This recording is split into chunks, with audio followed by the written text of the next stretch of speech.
Snappy, bro. Hey, how's it going? We're live. Great Good on to be you. here with you. Wonderful. Life is beautiful. Life is beautiful. I'm glad to be back for another wonderful chat. Yeah, me too, man. Last time was like a full day. It was like 5 hours, man. 5 hours, It right? went Yeah, we so just both quick. get so passionate. It was beautiful, Yeah, it felt like quick, to be right? honest. Hmm. Absolutely. But Hey, today man. should be a So, good one. Go ahead, sorry. no, it's okay. Well, hi, everybody. Just trying to be a better host. Like to say hi to everybody and everything. I'm getting used to see the chat and everything. Hello to everybody. And as always, I will just do a like small intro in Spanish, just for our in the future audience that might see this here. Bueno, estamos una vez más con nuestro amigo acá, Snappy, desde Canadá.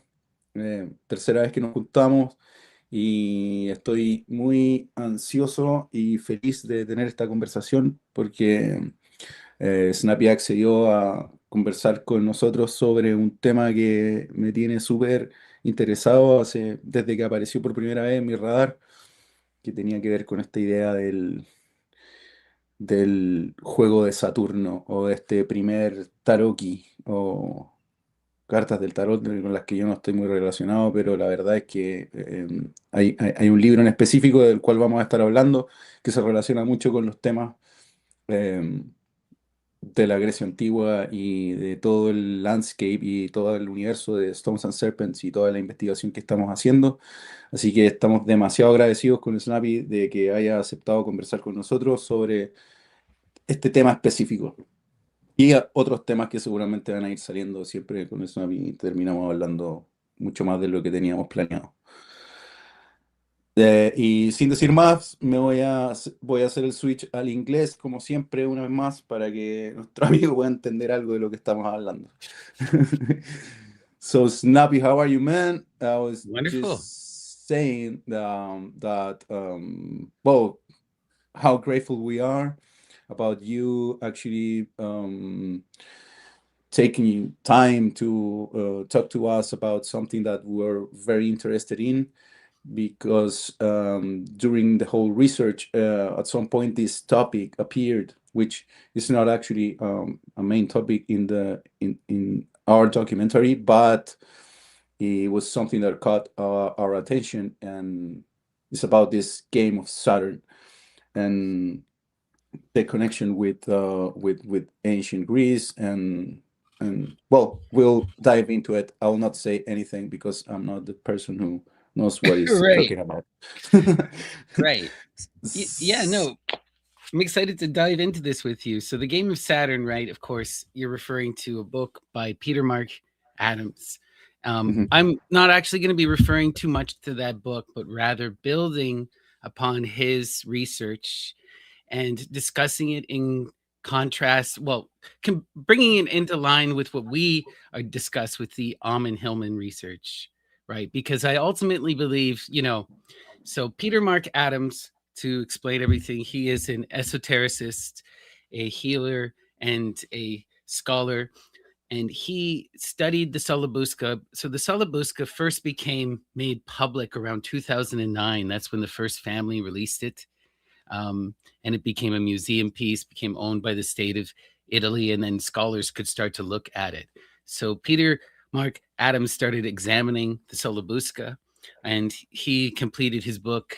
I believe it's around 2017 or 2015. Don't quote me on that, but a little while after. And what he realized while looking at this particular tarot is that first he had, just no reference point. It didn't appear like the other tarots that he was familiar with, right? And he was trying to make sense of this. It didn't appear as a tool for divination. And it's such a weird piece, right? This is a high piece of art that some group of people spent a lot of money to create. You had to go and get a professional artist, and then they had to create metal engraving plates. Then they had to press these into cards, and then these cards have survived up to this time, hundreds and hundreds of years, right? Since the 15th century. So it's kind of a wild, wild thing here Mhm. that we're dealing with. But really, what I want us to get into is how this shows the tyrannical rights. I'm So sorry, the what? the tyrannical rights, what I call, so basically, okay, we have what Dr. Amen has revealed in his work throughout all of his kind of oeuvre. So it's hard to piece together where, but in many different places, is basically that we have two versions of these magical rights, and they what they do is the magical right causes you to achieve sort of an ionic life, but it also can be used in a sort of perverted way. In the original form, right, these are the rights of the mother and the child, this guardianship kind of magic, right? The mother, she empowers the child and burns off her immortality. But by the time we come into the Abrahamic religions, right, we get a corrupted version of the right in which we're not using we're using now a child, right? We're turning them into a drug vessel, and then we're going through like a death and a rebirth. And then after, as part of this 7-day ritual, at one point, we're supposed to destroy the child, right? We rip apart the child, or we immolate and cook the child and then eat the child, right? And this is something that Ammon has shown in so many different sources in so many different places, right? Like the Enconium of John is a really famous one. It's in Revelation, but you have to have that kind of Orphic Vox in order to pick it apart. And what I want to argue is that we're seeing the same kind of magical rite, the perverted version, in the Solabusca Tarot.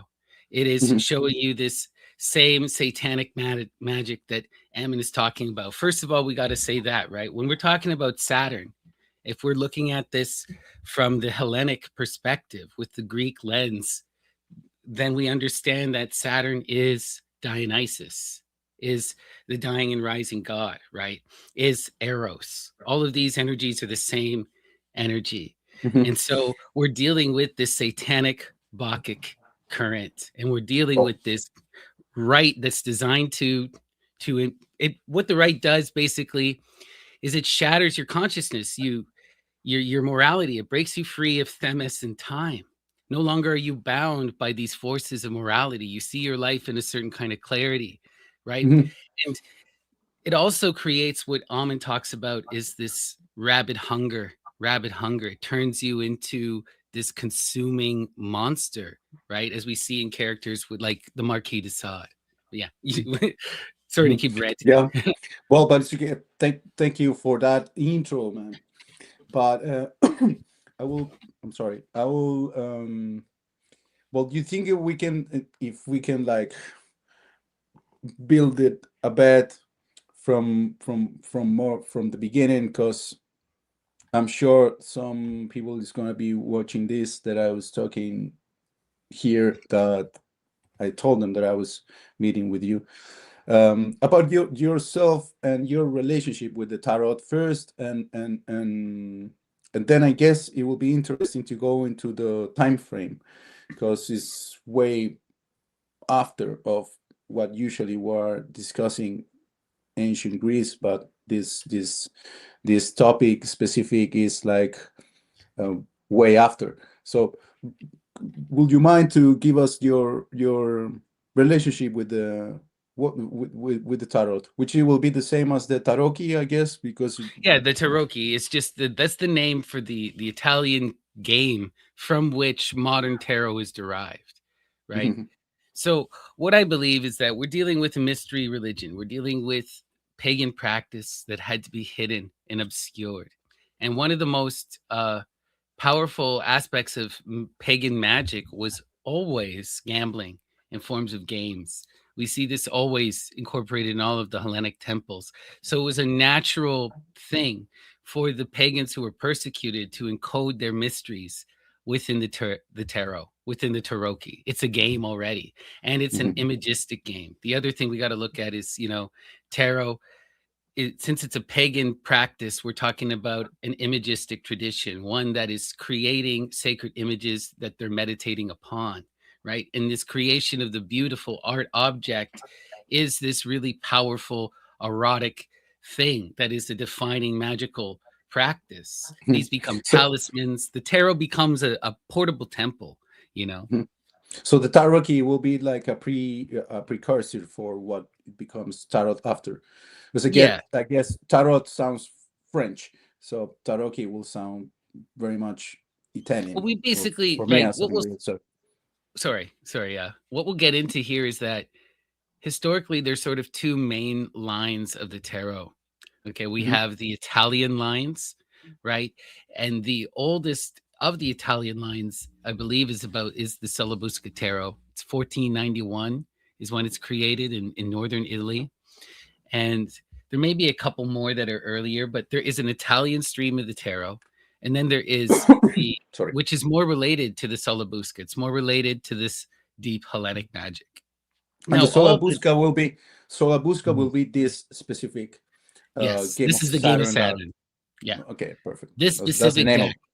Yes, right. So this is also okay. So this deck becomes influential later on, but this is something that was incredibly occulted and obscured. It remained in private hands till 2009. There's only one known copy in Well, existence, right? Like this that's. is obscured. We still don't know. No one knows for sure what family, who commissioned it, and why. That's Mhm, all been obscured, hidden. mhm. Okay. And you just said that this, yeah, yeah, and you just said that this was like the 14th. I mean, like 1,400, something like that. Yes, That is 1400. at the same time that we are at the end of the Byzantine Empire, and because the also the whole context, like historical context, is a bit connected to it, and I'm I- I'm not gonna try to paraphrase anything, even from the Peter Adams is a book, but he was the first one that I heard about talking about this, and he's very into the specific time frame because of what was going on and how this knowledge was moving through time, and then got his way into Italy, and then this happened. But obviously, it came from a tradition that somehow is connected with this Neoplatonism that they were teaching at this time. So that's, I'm just saying this because this was what connected us with this actual thing about the Taroki, because it was somehow, this is my understanding, and correct me if it's off, but that somehow this knowledge that was encoded in this Taroki is related with ideas that were bypassing like 1,500 years more, even like 2,000 years, I don't know, from ideas of pre-Socratic ideas of chronos and all of this. And it was somehow this art that they did, which also, this is the other topic, is like how they were actually doing the cards itself with the artist, and the whole contract that they had to do to be able to make it very obscured and encoded and compartmentalized. I guess that word even exists, but that was the vibe that I got of some knowledge that came from, as we know, ideas from ancient Greece, and then this how this game was taking this information in times that you cannot be talking about it openly, let's say. Well, like And okay, so the big thing that we see with so just to go back a second to talk about myself a bit, okay, since you asked. thank you. Um, Yeah, yeah, that was the first question. yeah, Sorry. right, exactly. My relationship to the tarot, I've always been interested in it since I was a very young child. It's one of my first magical things that I ever saw. Um, my mom used to talk about how her aunt had dabbled with the tarot. I had saw references of it in various cartoons and on TV. I remember at a very young age. Can't remember how old, but I was under 10. I should not have been seeing anything to do with this movie. But I had older relatives who put on this movie called what's it called? People Under the Stairs. And in the intro to this movie, they talk about the fool. They say, "Oh, they identify the character as the fool, and they talk about the fool's journey. That the tarot is a pictorial, like it tells this journey of someone who's the fool. It's like you are the fool, and the fool's on this journey, and you have to jump off this cliff, right? The dog's trying to pull you back. You could burn up into the sun. Anyway, I was just so enamored with this as a child. I became obsessed, and I started getting into it. I made my own first tarot decks by printing them off from my computer. But what ended up happening with me is through exploring the tarot and getting really deep into a lot of the philosophy, I eventually came into a lot of this Hellenism, and I started exploring the oracular divinities. And that eventually led me to Saturn. Saturn in the divine, in the Hellenic tradition, right? This is the one who cuts, the one who divides the universe along the poles, right? And this is really important when you look at that image of the Ion, Phanes, right? Saturn himself, right? Is made up of the four poles in the astrological sense, right? He's the cosmic man, Aquarius. He's the lion, Leo. He is the um, Scorpio, the eagle. And anyway, he's the bull, Taurus, right? So we see this division along that crossroads. So when you start to get into this Saturn magic, everything starts to get all wild and weird. And my first exposure when I was getting super deep into the Saturnian research, Mhm. outside of there isn't much, okay? So there isn't much scholarly on the subject. There's a lot of esoteric books, but a lot of them I thought was fluff. They weren't going to the real Greek.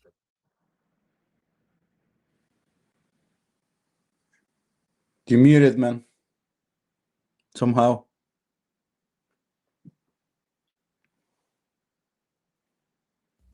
Can the chat Yeah. hear me? Yeah, now I Okay. can hear you. All right. It was just a second. All right. No worries. Okay. But yeah, so I became really into this idea of the Saturnian magic because Saturn is connected to this idea of the Delphian Drakon, right? The dividing of the universe into its quadrants. It was this really wild stuff for me that I was exploring, and that took me to the work of Peter Mark Adams, The Game of Saturn. And Mhm. I read a bit of it, and I also read his other book it's an interview, and it's with him and this other scholar, and it's called Two Esoteric Tarots. And it's about the Solabuska, but also the Marseille deck. And this was one of the first things that got me into and recognizing this idea of the magic right as we understand it. Now, Mark, like Peter Mark Adams, he doesn't go as far as Amen goes. He doesn't have that same level Mhm. of the Greek language. That's not to say he isn't an incredible scholar, because he finds exactly what Amen is talking about. He points out all this kind of wildness, and so you have to just be like, okay, so and I mean, the interesting thing with me is, or with this too, is that I started to notice this stuff all over the place, right? So you see it within the Solabuska Tarot. The other big place I found it in was the works of George Bataille. I've mentioned them to you before, Yeah. specifically in the trial of Gilles de Rais. And in this, another amazing book I've mentioned to you before, The Club du Mans, which is the Nine Gates. If anyone, or the Ninth Gate is a movie that's loosely based on it. Polanski. Exactly. But they get into the same kind of magical ritual. So I kept Yeah. seeing this through thread, Amazing movie. right? Amazing movie, bro. And it was freaking me the F out. And then I met Ammon, and he kind of, really freaked me. Yeah, I can see that. I You can know what see I how mean? that can happen. Yeah. So that's kind of my thing with the tarot is like, I don't know. I've always been into divination and dreams. We talked about this briefly in our interview. um, and trying to figure out time because of my weird relationship with dreams. And that Mhm. led me into this Saturnian stuff. And then that led me to Ammon. And now we're here talking about it. And then, you know. You know what it got my attention about Peter Mark Adams was, well, what I was telling you before, when he was time framing this whole idea. He was speaking about this bypassing kind of thing, because I'm just like understanding how difficult it was for the whole um, the times, if you are doing something that is not in the line of what religion was expecting out of everybody, let's say, or enforcing into the society, that that all of this was quite related with, not with somebody in his house, trying to do some magic. It was like pretty high up on the best education you can have. You will have somebody that it will be teaching you about Neoplatonic ideas, which this Taroki also is being um, financed, kind of thing, I guess. So So we that have to also. understand, right, like the context in which this is born a bit here. So Mhm, one of the interesting things within the Solobusca Tarot is we see the face of the Neoplatonic philosopher Gemistos Plethon. He's in the Nine of Cups. So we know that it's not just that this is a Neoplatonic creation, this is a Neoplatonic creation of a specific event, because mhm, Gemistos Plethon was a Greek speaking scholar who lived in Byzantium and who was forced to flee Byzantium due to Christian persecution and wound up in Italy as a refugee. Right. So we mhm. can pinpoint it to a very specific thing, right? This is the Yeah, surviving of a magical tradition that is coming over because it is being actively persecuted, right? It is actively persecuted and they're having to flee. And we got to remember too, also with this time in the 1400s, right? We're coming out of the Dark Ages and we're seeing the birth of the Renaissance, right? And the Renaissance is basically an enlightenment moment because we're shedding the oppressive nature of the church and we're revitalizing ourselves through art and through this influence through this, the Christians forcing out the Greeks and then them running into Italy, you get this new invigoration in Italy that then sparks other renaissances across Europe, right? It leads to this whole transformation. And that magic is the key because this is why they're doing it. The whole point of this magic is to transform them into these powerful empire builders, into these this is a magic that allows you to live outside of time and to manifest across lineages. This is the implication, right? We're putting on our conspiracy hats here, right? The idea, though, with all of this is if you're doing these rites that they're talking about, right? Which is okay, we got to say this, right? This is where Ammon and Peter Mark Adams agree. They just disagree about the exact nature, and that is that this they're doing a rite with this deck to create a homunculus, to transform a child into the magical child, and then they are burning the child alive and eating it.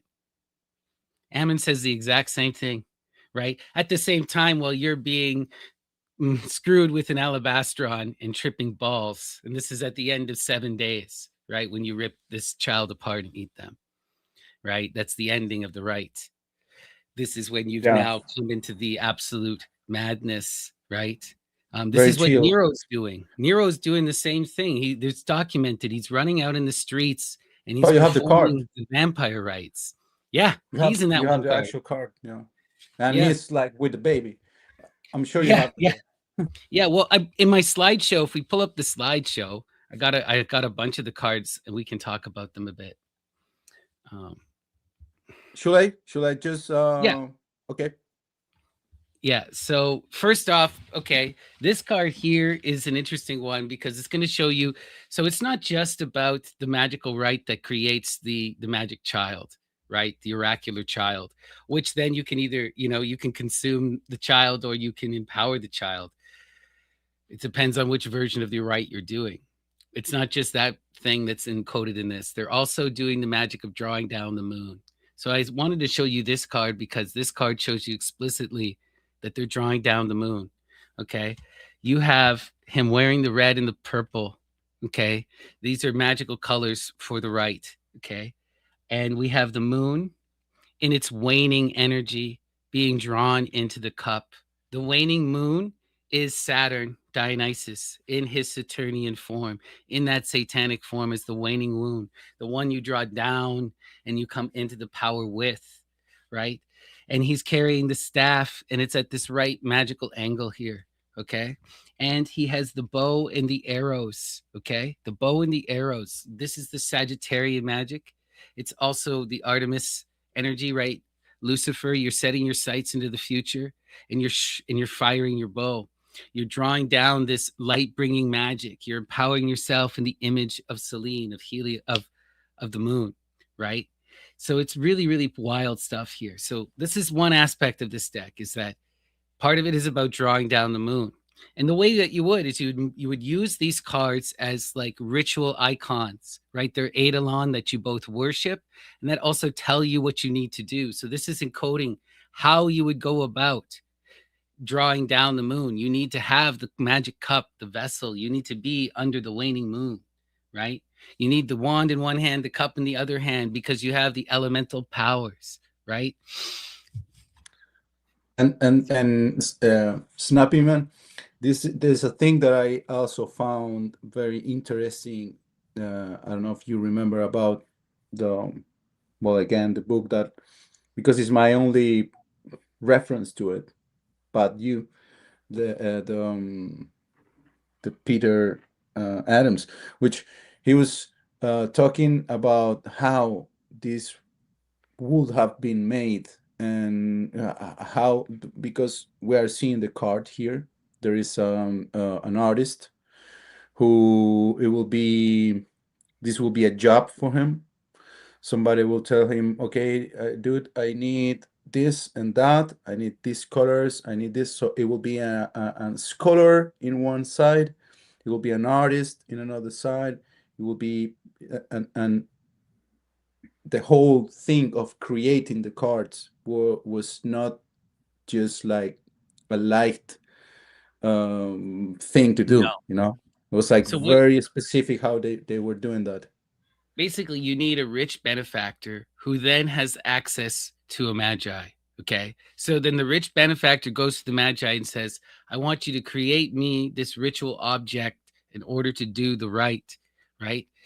And then what they would do is then the mad guy would need to hire an artist, someone who could paint this according to their specifications. So you need the scholar who has the specifications, and you need the artist who can actually do the work. So a few of the times we've been able to figure out the artists, right, of these 14th century tarots, but then we don't know who the scholars are who are informing them. We know it's not these rich nobles because half the time the rich nobles don't have that information. They're clearly playing with the magic, but they haven't done the work, you know? But like, yeah, really wild stuff, right? And I also Yeah, wanted to tell you, go ahead, sir. and there's a contract on the mill, Yeah, like this is what you have to do, this is the time frame you have. It's not like, okay, let's do some new version of a game. It was everybody involved. I was mentioning this word, compart. I don't know if even is an English word, but when you say to somebody, you have to do this part, the other guy will do this part, and they don't have to be like related yeah, you're necessarily. You know, compartmentalizing. that's what I mean. Like, and somehow it feels to me that they were doing something like that for some, maybe some reason. Now I'm speculating and I'm putting the heart of the, conspiracy theory also. Well, but I mean, this stuff has to be. It has to be obscured. It has to be hidden. It has to be a playing card game, right? Because at this time, remember, right? We're seeing it post, through that lens of, wow, the Renaissance was so beautiful. These guys are so free. No, no, no, no, no. The church was fighting back against the Renaissance, and eventually the Renaissance pushed them down. But there was a long time there where people were getting killed for this stuff, right? Gemistos had to flee. He had to flee in order to do this, right? But like In the traditional tarot, this would be And I'm the sorry, hangman. Sorry, go ahead. I'm sorry, bro. And at the same time, this was also something that caught my attention, because yeah, we understand that you cannot just go and do whatever you want in openly, especially because of this religious situation or enforcements, or like the context, like you cannot be Well, doing some pagan stuff over here. But the people that was actually financing this stuff, probably also there were like, what I'm trying to say, like, it's not like, who is persecuting, and what's the difference with the group that is actually financing this, you know what I well, mean? this is yeah. Well, this is where things get kind of gross, right? These people aren't good people. These are bad people fighting against other bad people. But they in as a result of this, we do get some good things, right? This is only one aspect of that. This is part of the thing when we're dealing with the Eros, Aphrodite, when we're dealing with the Saturnian magic. This kind of magic, it destroys people, makes them fall in love with you. It is both the savior and the destroyer. And it has both aspects of this, and it's very dangerous to play with, you know? But that doesn't mean it doesn't save you.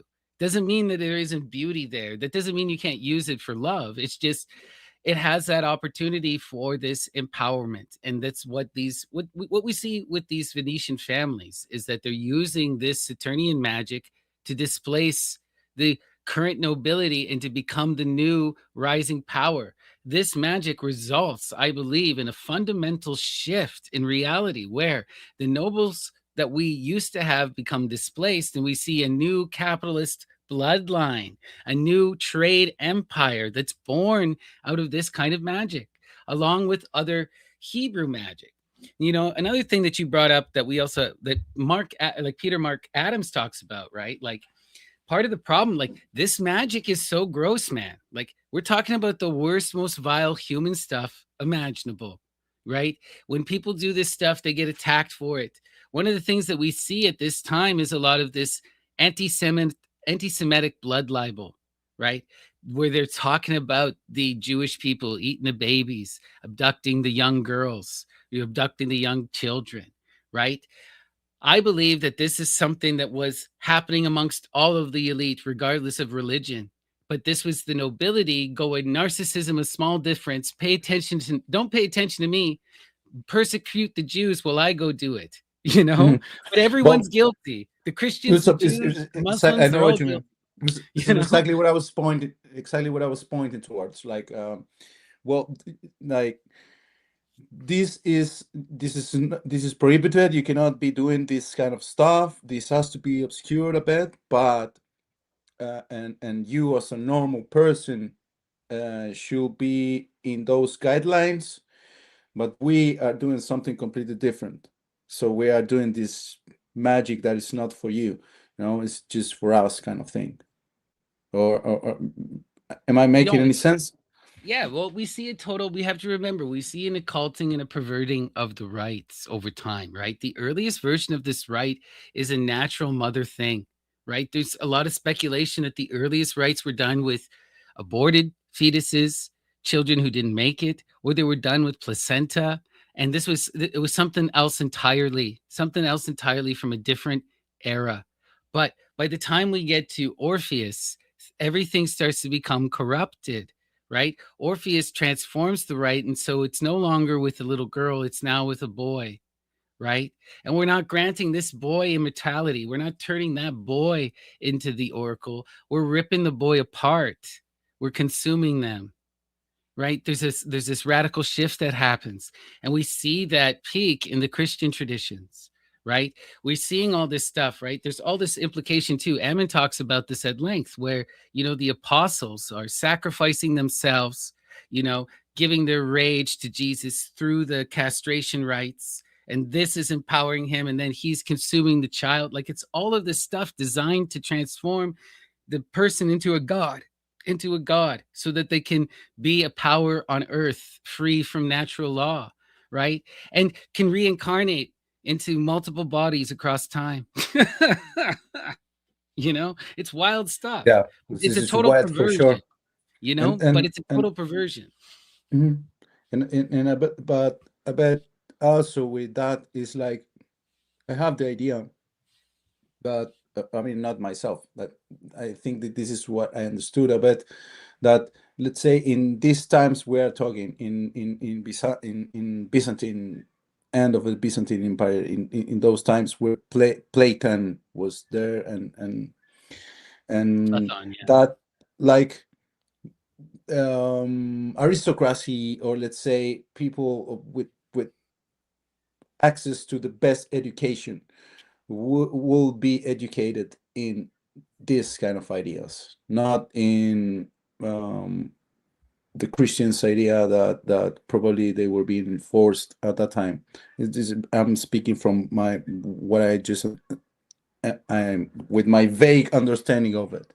But what I feel is like this Platon was scholar that was teaching to very high up, not to everybody, and kind of like just the oh the cat is going crazy, man. And like to a specific part of society that were having this education from these Neoplatonic ideas, but that were kind of forbidden to the common person walking in the street. You know what I mean? Is that kind of like that, or is it not? Like, why will they will enforcing somebody W- was like, okay, dude, What this do is the religious pagan, don't do it. But what do the somehow, Abrahamic religious leaders want of us? What do the Abrahamic religious leaders want of us? They okay, want you and I to be straight men with our on our knees 4 times a okay, day, and they want every woman in a fucking bag and to be nothing more okay, than okay. a broodmare.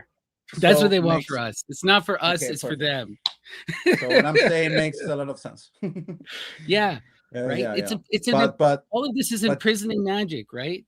exactly, Black and if magic. you're, Tyranny excuse stuff. me, They got to if starve you're us. high They got up, to starve us to power them. Sorry.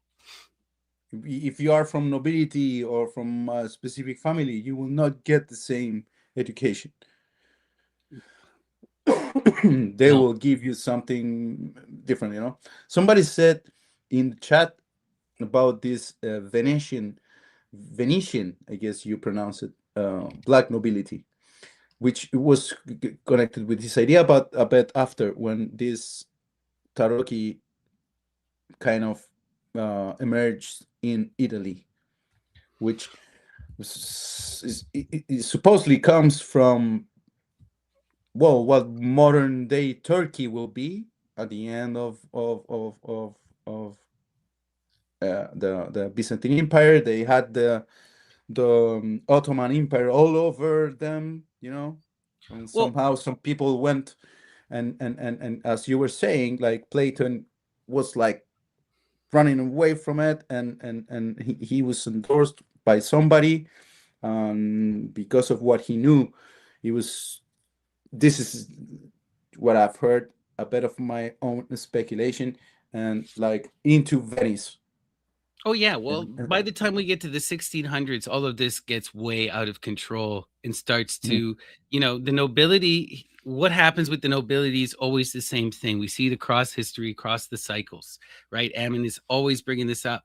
It's that they become hungrier and hungrier and hungrier and all more and all consuming, and eventually it gets revealed because they just get sloppy because they're too much hubris. And in the 1600s, we get Catherine de Medici, who gets caught. She gets caught doing the satanic mass, which is what this is, right? Which is what this is, the consuming of the child that's been transformed into a drug vessel, right? In order to take us out of time, to free us from Themis, so that, to empower you with that monistic parasite. So you mhm, turns you into a monster, right? It turns you into a mhm. monster that is in the state of consumption.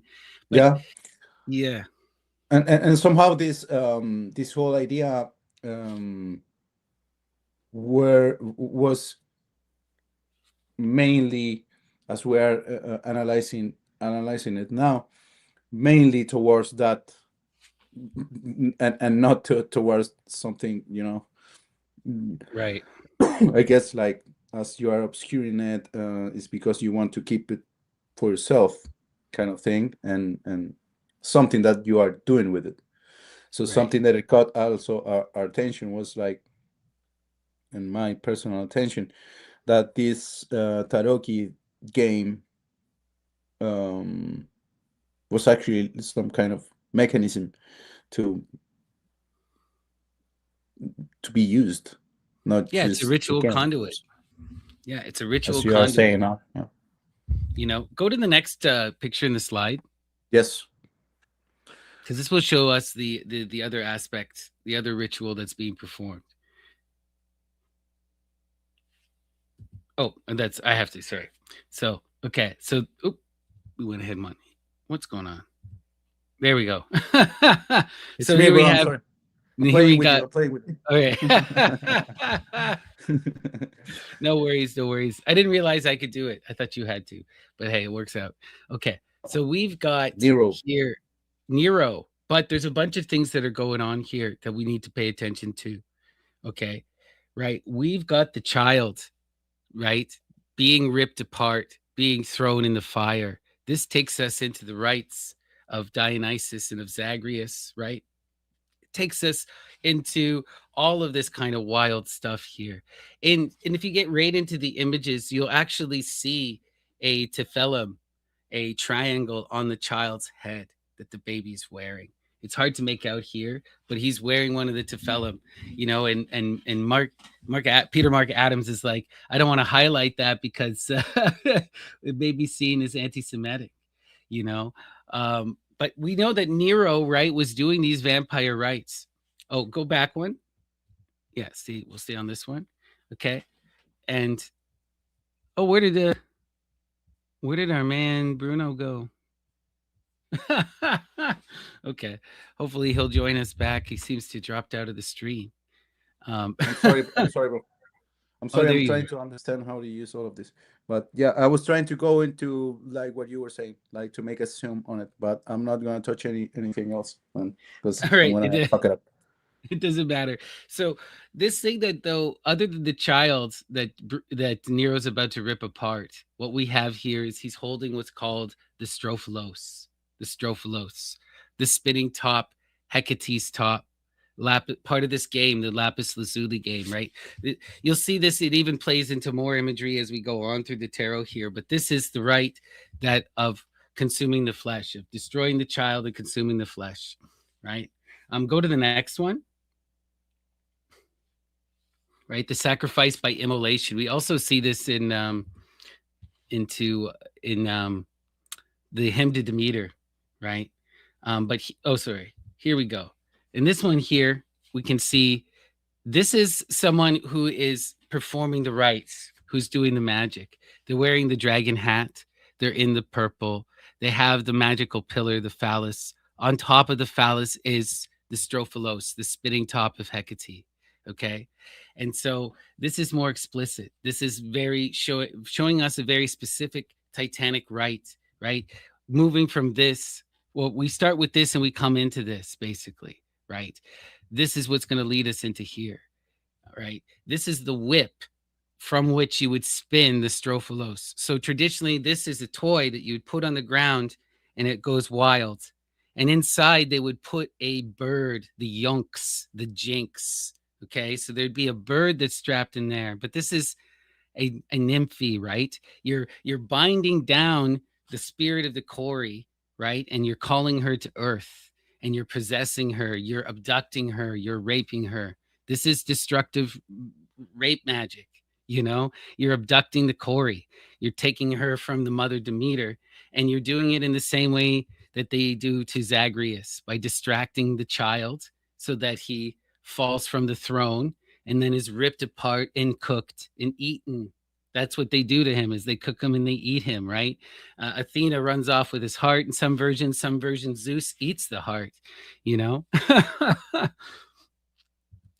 But from here, from this one who's the dragon priest, who's doing the rite, we Mhm. now come to the completion of the rite. And we know that this is the completion of the rite because now this is the dragon priest. This is the one who's become empowered. They're wearing the band of Kronos. We hear about this explicitly in the PGM, in the hymn to Selene for any spell. One of the markings of the enlightened master will be the band of Kronos, right? Um, yeah. So there's a lot of wild power in this stuff, you know? Mhm. Yeah, I'm sure. And at the same time, it was this because I keep going back to it. I understand that this is a precursor from the modern tarot, I guess, and Right. I understand that there is a mechanism for something. But if you don't mind, before we keep going, and what who will who was using this, because now everybody can, I don't know, like it's more like open. Who's using this at these times? Like who, or do we know, or there is some It's speculation kind of or like an something? open secret, okay? Because you got to take this as okay. What does Hades do? Hades abducts the Kori. That's the most primordial myth of the Greek tradition. Persephone Mhm. being abducted and possessed, right? This is Yeah. the origin of that right. What is Jason doing to Medea? Mhm. We're seeing the But let's say, same but thing. let's say in this time frame, Mm, where seems to be so far away from that, right. and who who's doing this? I mean, you know what I mean? Like this somehow appears now. Well, not at the moment, of course, was very under the covers, let's say, but now we can understand that in that time this happened, and this taroki was made, and it was used as a mechanism by who? I guess that's my question. Do you have any idea about, like, by who's like using this? So all of It the was elites not are using this.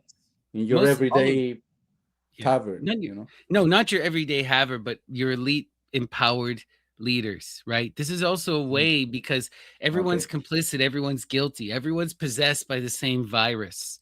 Of all of the elite are of a kind. They're all in the Que same voy a club echar. and we're not in it, right? And this has been something that it continues right from the Christian era uninterrupted, right? We see it come into Rome, we see it come into the Merovingian dynasties, the Carolingian dynasties, right? The Habsburgs, all of those elite families that take over all of Europe.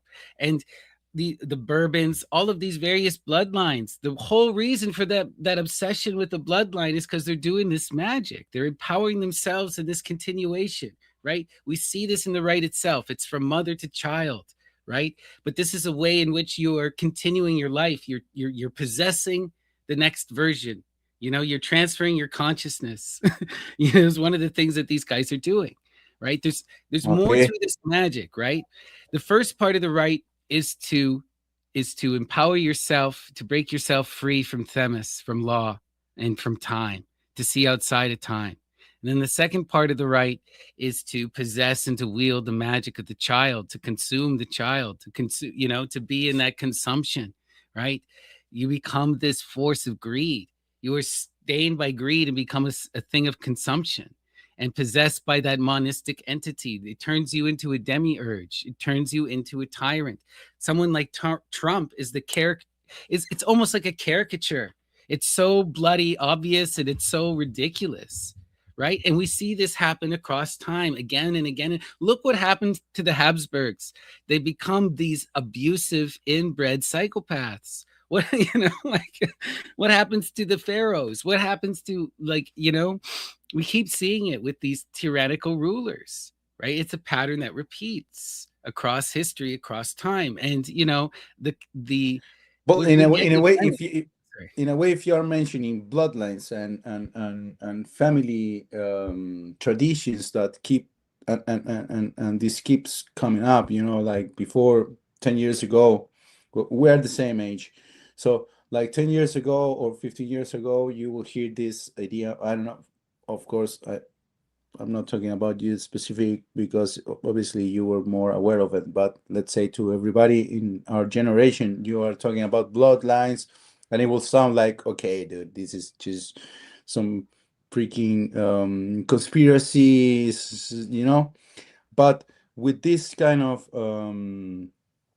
inquiry in the actual history of this specific topic of this taroki, you can actually see how, um, if I'm getting it right, how some specific knowledge is being kept for somebody and not for everybody, to be able to use it and create an actual reaction on reality, which, well, sounds very like polite when I'm saying it, but with everything what you were saying now, like this whole exploitation,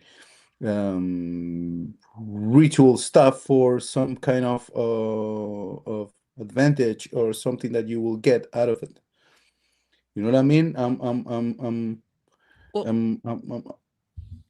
it's like Please. we have to talk about, because we're dealing with a tradition in which there are multiple levels here. There's the pagan version, which is the older version, and is a natural version. It almost comes out naturally. People go into Bacchic madness, into revelry.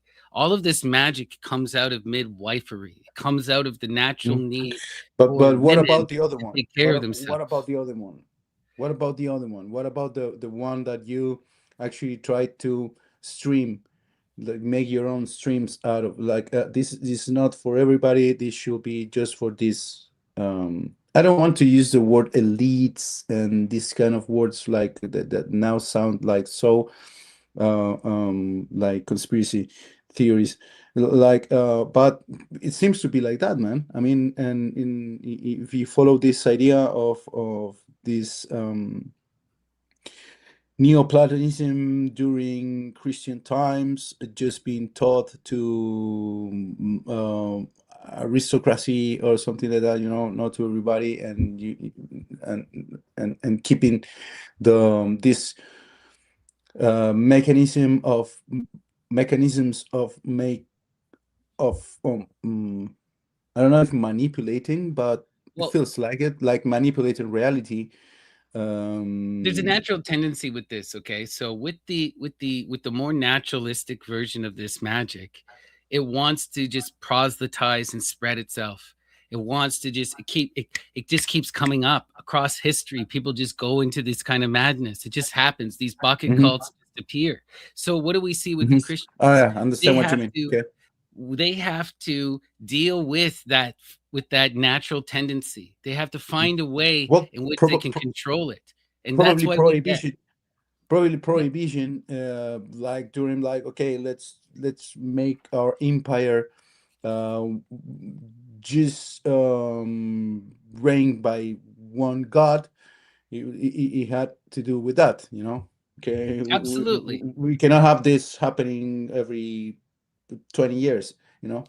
But Mm. also what you do is you turn people into monks. You take the more Bacchic people and you get them to go proselytize against their neighbor. You manipulate people's spirituality. You don't allow them to get to the actual truth. You Mhm. keep them ignorant. Okay. Here's the thing, in a capitalist so, system, you so, can never so, sell the cure, because then they would stop buying. Yeah, yeah, I You know? understand, and it's perfect. So can we connect this with this idea that somebody somehow said, okay, yeah, we're doing this. It's working. It's working. This is just an idea. It's working perfectly. But now we will do this mechanism that we're talking about now, and we need to do it in a very specific way for us to use it in these times where nobody can be like, we need to encode it somehow. Excuse me, in this Taroki idea, to have this knowledge from, and to keep it away from this natural tendency to go into nature, that will be something psychic for sure. But what I try to say is like why this was um, so enclosed into specific aristocratic, or I don't know if even aristocratic is the word, but people that can actually keep some knowledge and make everybody else to do whatever they want because of the actual encasing of this knowledge. Am I making any sense with my English? Yeah. Oh, I see what you're getting at. Yeah, for sure. It's. I mean, okay. So the occulting of this imagery, on one hand, is it's just the natural way in which this pagan magic is done, and on the other hand, it was because of that extreme persecution. What we're seeing too with these elite families is, the whole idea of the elite is that in order for you to have power, you have to have power over someone. In order, it's like in order for you to be in that greed, you have to be consuming something. So it naturally creates these elitist groups. It naturally creates this this isolating energy, right? It's part of the curse. It's part of this consumption, right? This energy wants to stay within a bloodline and reincarnate amongst itself. It wants to empower itself across time. It's trying to generate wealth across time as well, here in our earth. And because they're trying to empower themselves here on our earth, they have to be within a continuous sort of group, a continuous club, right? And it's always this, you have to imagine yourself as better and everyone else's shit. That's like, otherwise, there isn't this power. There's this power that comes from the destruction and the degradation of the other, and that's what they get off on. And for that to occur, they got to be better than everyone. They got to be unique. I am the king, you're the serf, right? Capitalism, all of this stuff, it requires a poor class. It demands suffering. Suffering is, like Ammon always says, the right needs the rest of us to starve. It's like it's by design. We have to be starving so they can be consuming. Yeah, and yeah, I understand.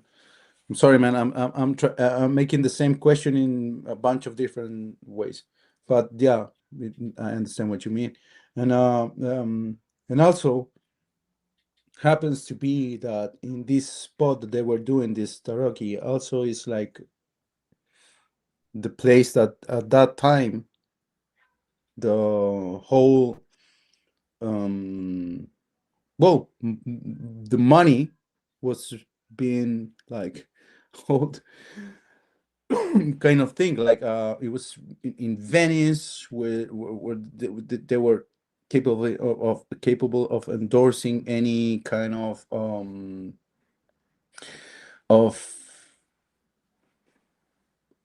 new I guess it's the birth of banking at the same time, the same spot. Absolutely. Absolutely, right? Well, banking first we see occurring with the Templars, who are also doing the satanic rites.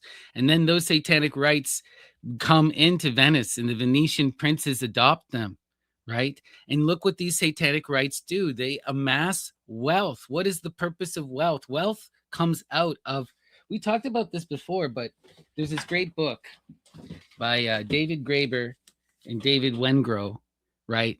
The Dawn of Everything. And they talk about how the whole point of money existed to pay mercenaries to go abduct women. That was what it was about. Women and children. That's what you wanted, right? Children you can turn into soldiers or you can turn into prostitutes. Women are always good for something. And that was where money came from, because you had to have a way to give these soldiers something that wasn't attached to their job, because no one wanted them in their communities. And you needed something you could give them that wasn't stuff, because they weren't allowed to live in a normal society. Amazing. Yeah, yeah. So I know it's what all you mean. Saturnian magic. It all comes out of this. Like we even see this right in the in the Jewish traditions, in the Christian traditions, right? It's all related back to the same black magic, these same rites, right?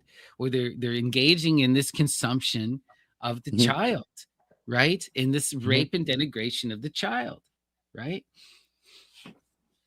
Do you remember, Snappy? Just last thing before we can continue with your presentation here, please.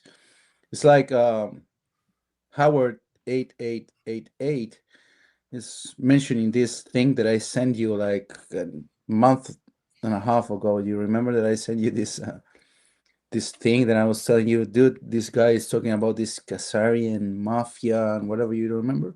Right, right. Yes. Yes. And he was showing some, not pictures, but drawings about how they wear and whatever. And I was telling you, like, dude, this is like the Black Sea or whatever, because he was saying like they had knowledge about some drugs and whatever. Do you remember?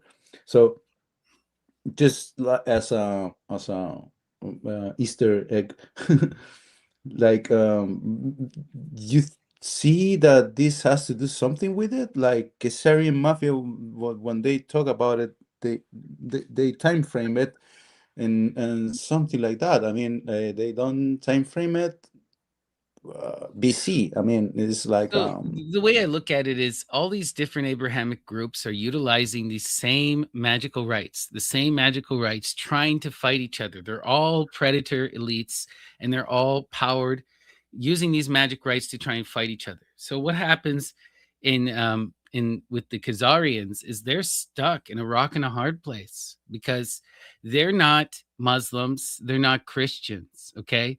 And on one side you got the Christians who are genociding them, and on the other side, you get the Muslims who are genociding them. And to convert would be to submit to one of these sides, would be to admit that you had lost something. But if you stay as a pagan, then either side can kill you according to their religious rites. So what you get with the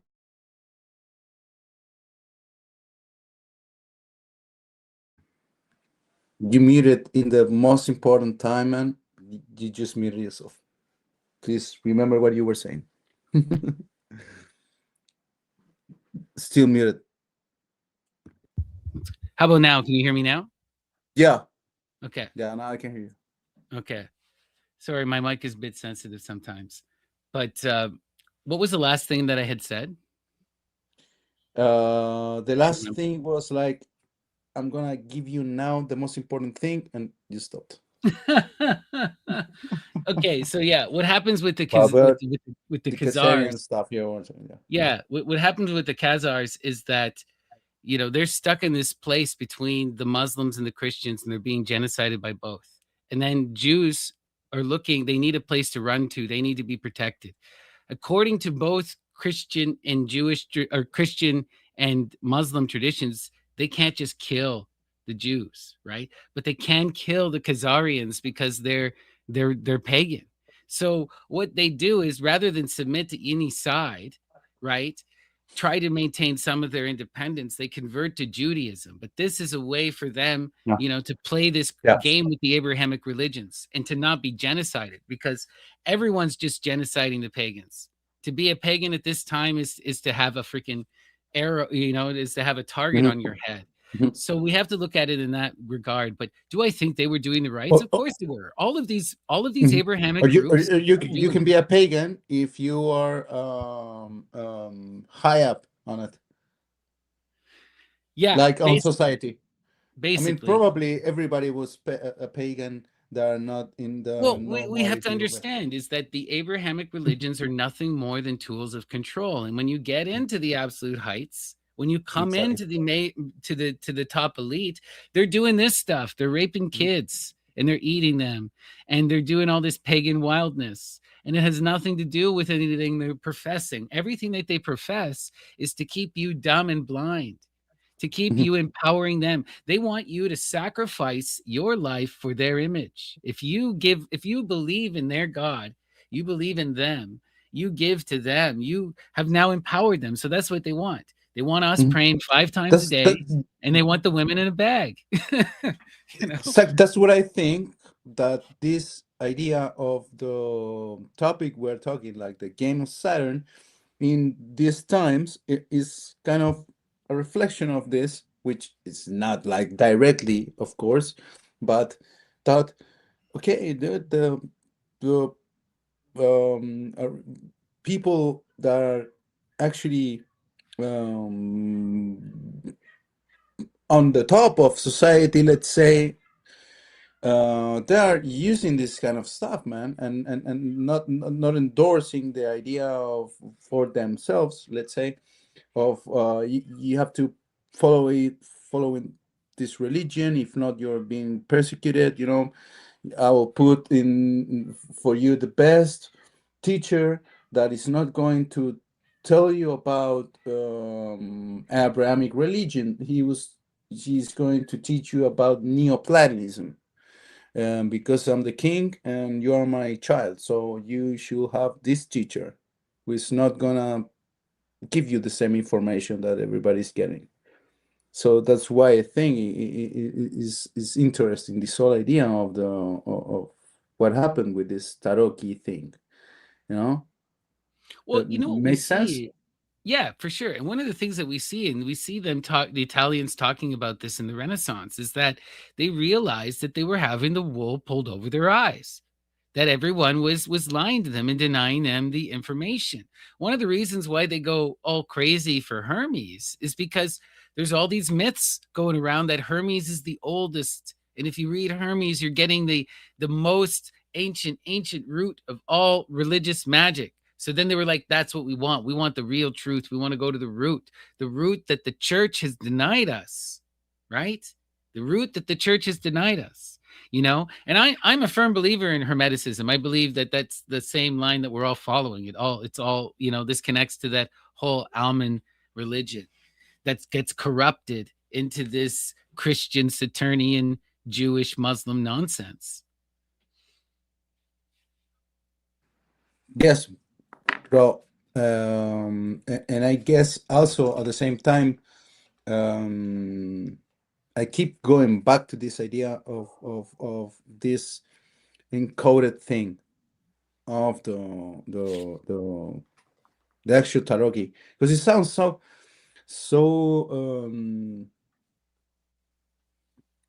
perfectly done.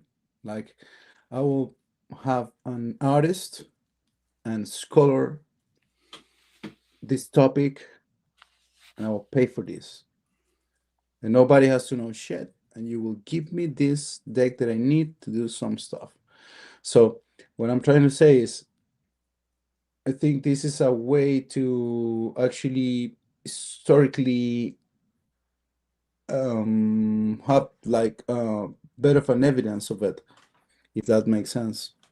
Well, knowledge is power. Magic is power. And this is real education that they're getting. Okay. And at So, the same time, I know you see it that way. I've mhm. been talking with you. I've been going into this topic, so I'm feeling it that way. But let's say we're talking to an audience that, what you have is the history class you had in your school, and now I'm telling you, dude, that this, or maybe a normal person here in Chile. This I'll give you a bit of um, what it will be like the relationship of the people here with this kind of topic. Tarot is very common. It does common in that the people will go. It doesn't matter if it's the person is religious. It's not a big thing like you will think like tarot or whatever. It's like mostly something that helps people and is common. It's not uncommon. It's not, you will not think that it's demonic or weird, or like if you are doing tarot, you are like against God or something. Nobody will think that way here in Chile, let's say. But you can go to church and at the same time go and read your cards with somebody the other day. It will be completely normal for somebody here. But what I'm trying to say with this is that if you follow up like the actual thing, what it transcends, time is still here, is still going on from the everyday or chill thing that you are doing something just like probably the person is searching for some answers or whatever as a person that goes to a church here, but at the same time is not taking seriously in the way that it actually has um, a profound connection with the reality that the person is living. I don't know if, if I'm making any sense again, but what I mean is like all of this sounds very here in Chile, people are very, we don't believe in anything, and at the same time, we believe in everything, you know, like everything is just okay, the world of the whatever, and at the same time, we are a Christian, Catholic country also. At the same time, like everybody's baptized here in Chile, like it's a normal thing, but it becomes a kind of not related with the way you are seeing the universe or the world or the things that are Well, working. okay. So, How do you well, okay, so what we see is like so first of all, the tarot is kind of bullshit. This is coming from someone who loves the tarot, but we got to be great, honest. love it. This is what capitalism does, okay? Capitalism takes something magical and turns it into utter shite. Turns it into a mass-produced product of a product that ceases to be productive. It just becomes meaningless drivel without any worth. And this is just a product. This is a way that the magic works. This is purposefully done, right? You obscure one into the heights of obscurity by mass producing it and turning it into ubiquity, right? By rubbing, like, what do you do with the Christian stuff, right? You just you expose everyone to the rites and to the rituals, but you tell them it's not what your eyes and your ears are telling you. You gaslight them. You lie to them. You you translate the language away into something else. You come up with all this other false evidence. It's you create all these narratives. Like if we look at the most popular tarot of all time, like I like this tarot because it's fun. But Mhm. the reality is this is a tarot deck, right? The Pamela Coleman Smith and 8U8 tarot. This is a tarot deck that has been completely cut out all of its esoteric meaning and has had Christian meaning supplanted upon it, right? It's purposely designed for mercantile purposes. It is not really anything else, right? This is a card game. Sometimes the tarot is a card game. Sometimes it's esoteric black magic that you use in a rite in order to consume children. But Yeah, even yeah, that, they mass produce that's it the now and point. they sell it to us and they cheapen it and they hide it again, right? Well, yeah, that was the point I was trying to make. Like, dude, like it becomes something, but at the same time, it means something. Like it becomes an idea in the collective, and at the same time, that doesn't take the meaning out of it. This is the So, great trick of Catholicism, right? It has that magic of universalization where on one hand everything can be Catholic. All of the ancient religions are just talking about Christ, but on the other hand nothing is Catholic. Right? Everything is a sin against us and we can destroy anything that isn't like us. So, they mhm, get to choose. You can have your cake and eat it too. That's the whole big trick. It's bullshit. As soon as you start to poke at it, it all falls apart. Your gods are saints. Why? Because it fits our narrative and it's useful for us. That God, not a saint. Why? Because we don't like you and we're going to crush you. It's all purposeful driven. We can see this even through saints and who gets to be canonized, who doesn't get to be canonized. Sometimes they like the poverty people. Sometimes they don't want the poverty people, right? Like it's and again, you gotta deal with mysticism. It's all just a way to deal with the mysticism and magic, sex, eroticism, the Bacchic stuff. All of that is natural. It's naturally occurring, and so the church had to come and find ways in which to divert it, to take its power away, and to funnel its power into a more and more elite, obscured group. Right? They've stolen our, like as Ammon always says, they've stolen our language, so they've stolen our ability to even know our history. We can't even read it anymore. You know? Yeah, thank you, Snappy, for answering my questions. And but you can for we have this Yeah. slide you have here. So I If you wanted to talk want, about we this. can This go. refers to so what we saw here, right? The strophalos, which is the spinning top, which is a globe that has a sapphire in it. Sometimes it has the yunks, the jinx bird that's strapped and it's spun. And this is what's used to distract Zagreus. This is what's used to curse Medea. This is the whip, right? That they beat the strophalos with. Okay. It has these balls on it. So you hit the strophalos to keep it spinning on the ground. Okay. So now we're going to talk about what the strophalos is. This comes from the commentaries on the Chaldean oracles by Michael Psellus in the 11th century. So the strophalos of Hecate is a golden sphere with lapis lazuli enclosed in its center, which is spun by means of a leather thong, and which is covered with symbols. As it was spun, the theurgists made their invocations. These spheres were generally called inges and could be either spherical or triangular or some other form. And while they were making their invocations, they emitted inarticulate or animal cries. They would scream like the Bacchic roar. Okay. So the and while they were making their invocations, they emitted articulate animal cries, laughing and whipping the air. So the oracle teaches that it is the motion of the strophalos which works the ritual on account of its ineffable power. It is called of Hecate, as consecrated to Hecate. It's the spinning top of Hecate. They're doing this black satanic magic, right? They're drawing down that moon, and this is how they're doing it. They're binding her. They're binding her to the strophalos in the same way that Jason binds Medea, right? In the same way that we see, right, with the Corey being bound by Hades, right? This is a recurring theme that keeps coming up again and again and again, right? We see this in the Prometheia with Peleus, right? Peleus abducts Thetis, prevents her from giving birth to the god Achilles, instead gives birth to the lesser Achilles, right?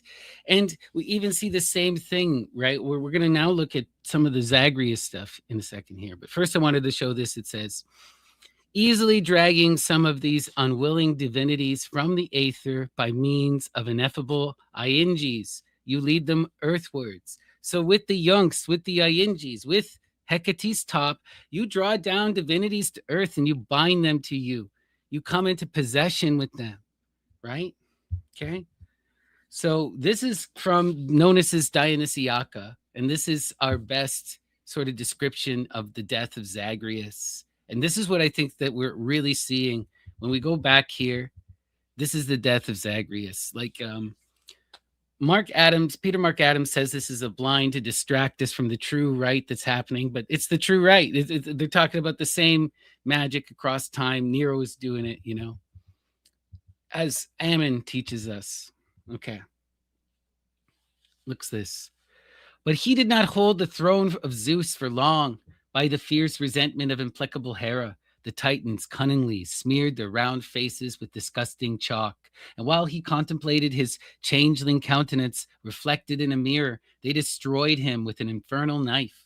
There were his limbs had been cut piecemeal by the Titan steel, and the end of his life was the beginning of a new life as Dionysus. He appeared in another shape and changed into many forms. So the changing into forms is the same thing that happens to Thetis when she's abducted by Peleus. Okay, right? Now young like crafty Cronades, shaking the age's cape. Now as ancient as Kronos, heavy kneed, pouring rain. Sometimes he was a curiously formed baby, sometimes like a mad youth with the flower of the first down marking his rounded chin with black. Again, a mimic lion, he uttered a horrible roar in furious rage from a wild, snarling throat. As he lifted a neck shadowed by a thick mane, marking his body on both sides with the self striking whip of a tail, which flickered about over his hairy back. Next, he left the shape of a lion's look and let out a ringing neigh, now like an unbroken horse that lifts his neck on high to shake out the imperious tooth of the bit. Sometimes he poured out a whistling hiss from his mouth, a curling horned serpent covered with scales, darting out of his tongue from his gaping throat and leaping upon the grim head of some titan, encircled his neck in snaky spiral coils. Then he left the shape of the restless crawler and became a tiger with gay stripes on his body, or again like a bull, emitting a counterfeit roar from his mouth. He butted the titans with sharp horn. So he fought for his life until Hera, with jealous throat, bellowed harshly through the air, that heavy, resentful stepmother, and the gates of Olympus rattled and echoed to her jealous throat from high heaven.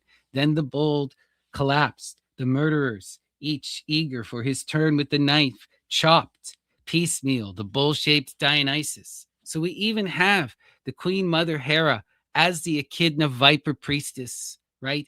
Engaging in the rite, egging on the Titans to rip apart the child and consume them. She transforms the Zagreus, right, into that oracular vessel that then gets ripped apart and consumed.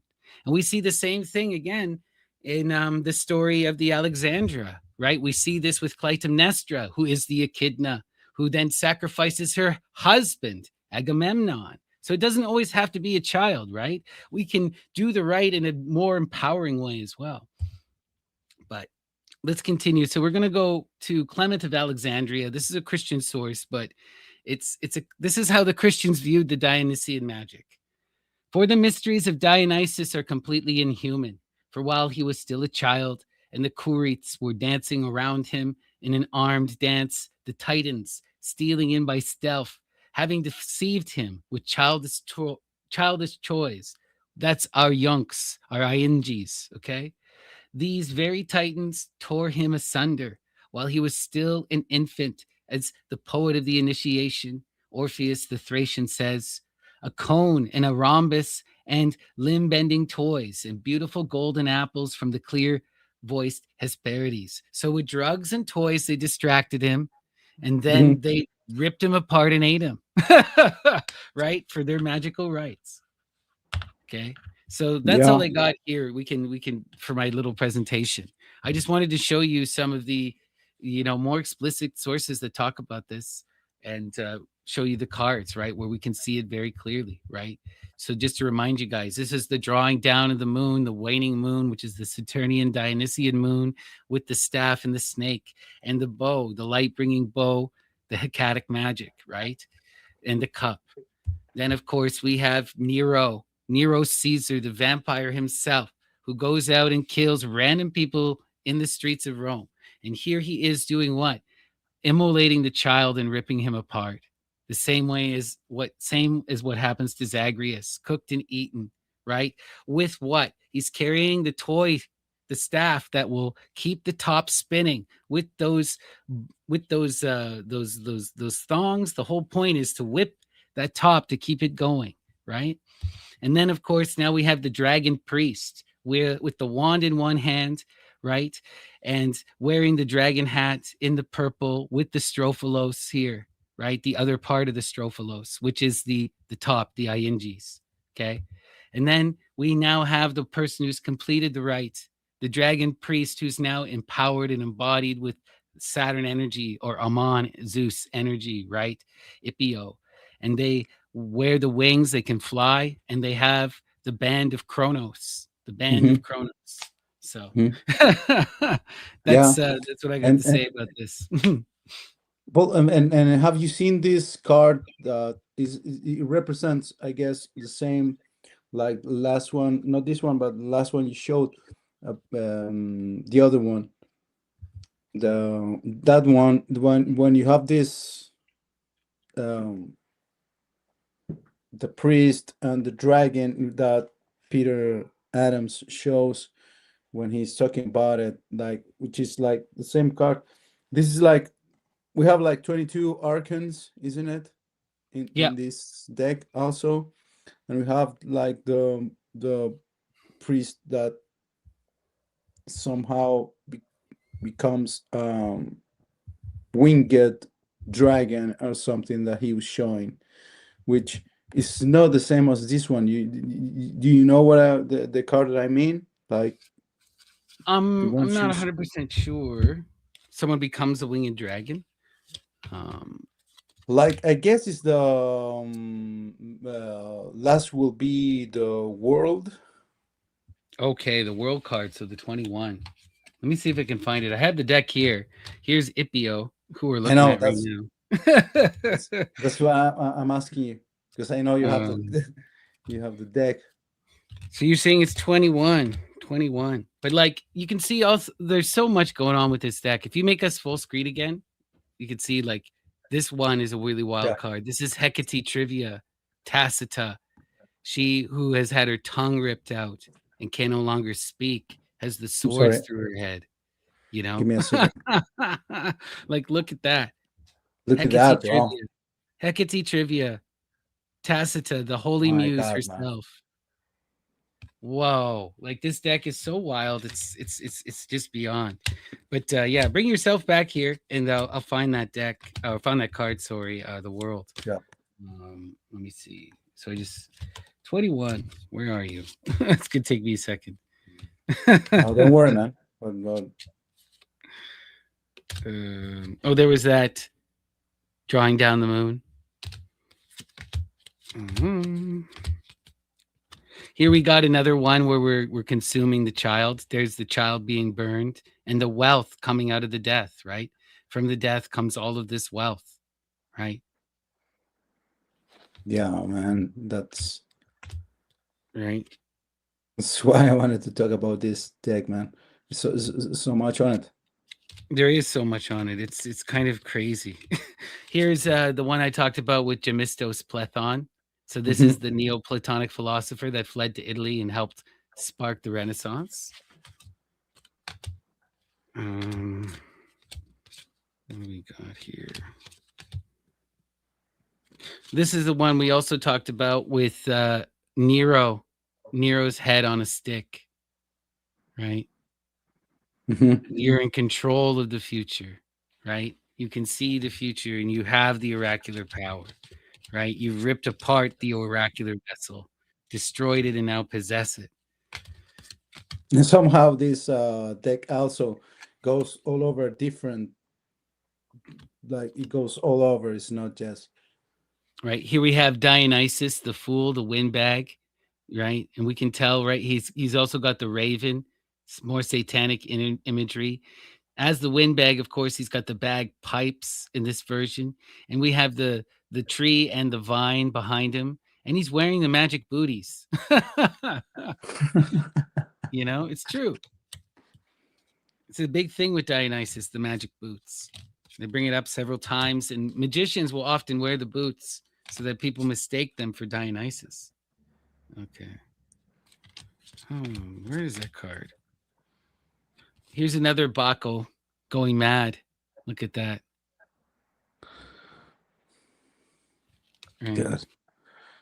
That was like the crazy thing to think, like, as an artist, okay, man, we have a job for you. You have to do this. You have to use these colors and Right. Can you, you imagine that you're the and ignorant artist, right? Oh gosh. like, dude, this is what we need, and don't ask about it. Right. More ritual magic here, right? Coming into empowerment.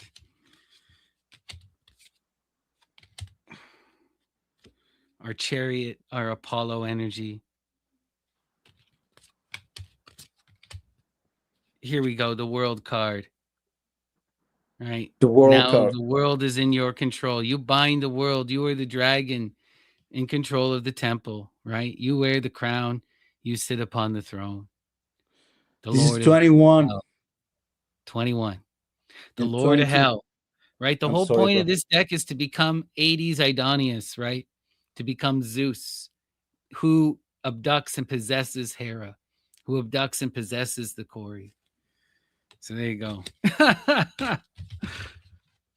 Thank you, man. And well, I think I was mistaken. I was asking you about the 22. Oh, Fuck, fuck.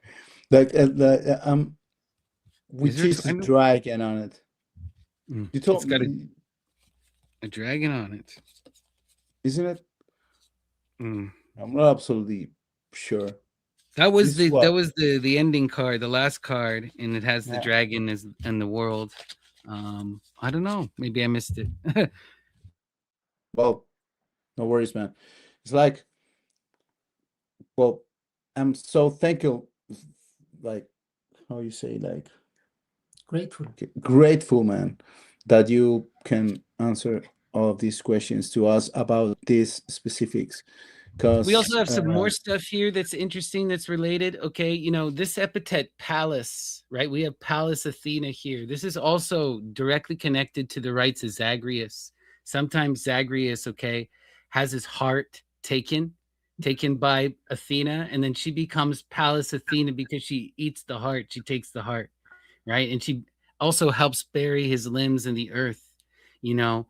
But this is really important, powerful magic going on because the destruction of Zagreus and him coming back to life, it shows you the death and the dying and rising God. It's this empowerment of the cycles, out of the destruction, excuse me, of Zagreus, we have the birth of Dionysus through Semele, right?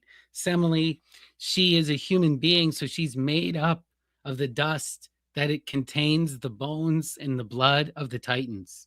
And then later on, Zeus eats the heart of Dionysus, right? Makes love to Semele. And so Dionysus is born again. And you got that coming together of all this things, right? The dead child is now reborn again in that cycle, right? And this is what we're seeing. It's this from the father to the child, from the mother to the child with the right as well. Why it's in these bloodlines. yeah, that's the thing. I mean, this is something that you will be doing as your normal study of what reality it is, and not to everybody. That's what I thought it was interesting to tap on it because, of course, it's interesting to tap on it anyways. But what I mean is like why this kind of knowledge was so secretive, you know? That's why I keep going into that, but Well, look what because it does. Look what it does. It's like we talked about this. Okay, when you're dealing with the power of Eros and Aphrodite, you can dominate and destroy people, right? Or you can set them free. You can be a Jason. You can be a pirate. You can possess people. You can do pleonexia, which is the greed that abducts the other, right? The worst, greatest sin in the Greek tradition is pleonexia. So, this savior magic is also the very thing that is capable of doing the worst, turning you into a consumption greedy tyrant, right? This is that pull, right? This is where everything gets so intense. To experience the all is also to experience that all of that negative intensity, right? You have to, it's all there, it's all present. The mother has it all. It's both the poison and the cure, the dote and the antidote, right? and well, Snappy, I wanted to ask you something that um might be, but if you want to answer or not, it's your call, man. It's just like a question. Like, I'm a person that has been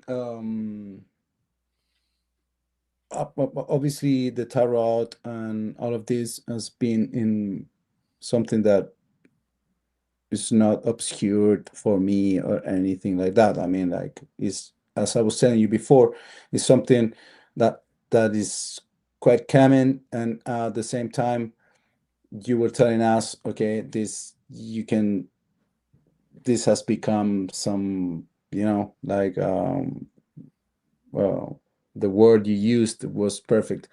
mercantilizada will be in Spanish, but I guess you can get with like merchandise or whatever, or Yeah. I don't know the word, but yeah. So if you don't mind, could I ask you like what what bring you to the understanding that this was actually something that I was engaging with your everyday reality at some point? Like, how can you say One like, second, I just okay, gotta let bro, my cat out here. One second. it's same for me. Well, let's take 5 seconds, man. I'm going to the bathroom right Realized here. they were in I'll my come back. office all this time. They finally decided to yell at me. Yeah, mine is yelling me at like, well, can well, let's. Would you mind to take 10 seconds break Yeah, let me before? get some water. That would be great too. I'd love to Okay, get take a break. Okay, I'll be okay. right back. Thank you. 10 seconds. We'll be right back. 10 seconds, guys.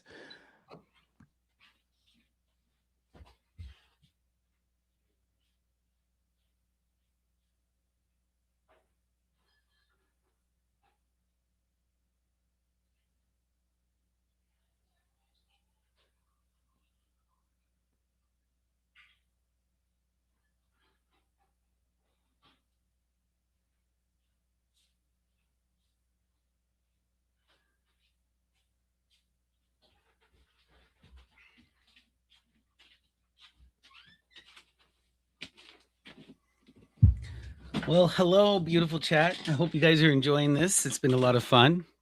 Sorry for taking a break, but you know, things happen. But in the meantime, how's everyone doing?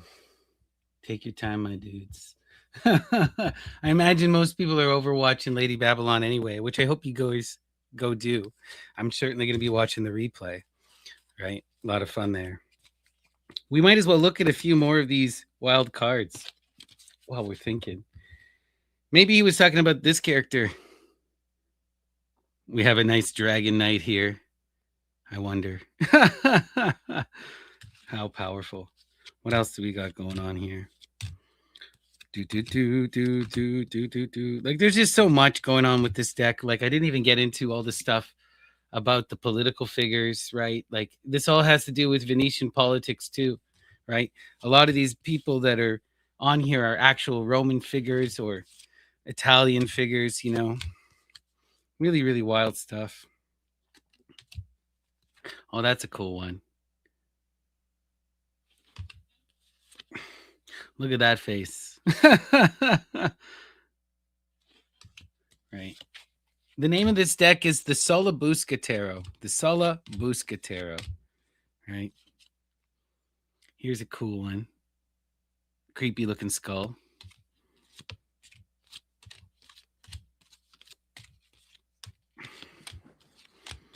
All right.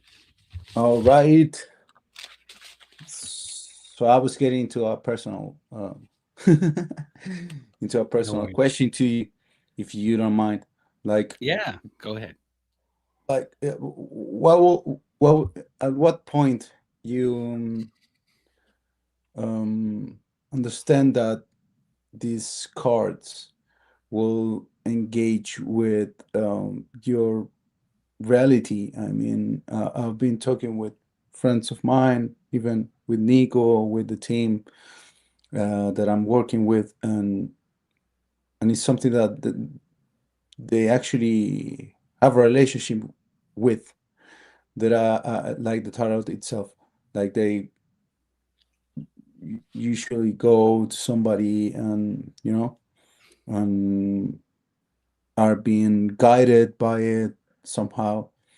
So would you mind to elaborate what at what point for you is this is like okay, I understand this the mechanism So I or thought I understood it for a long time, right?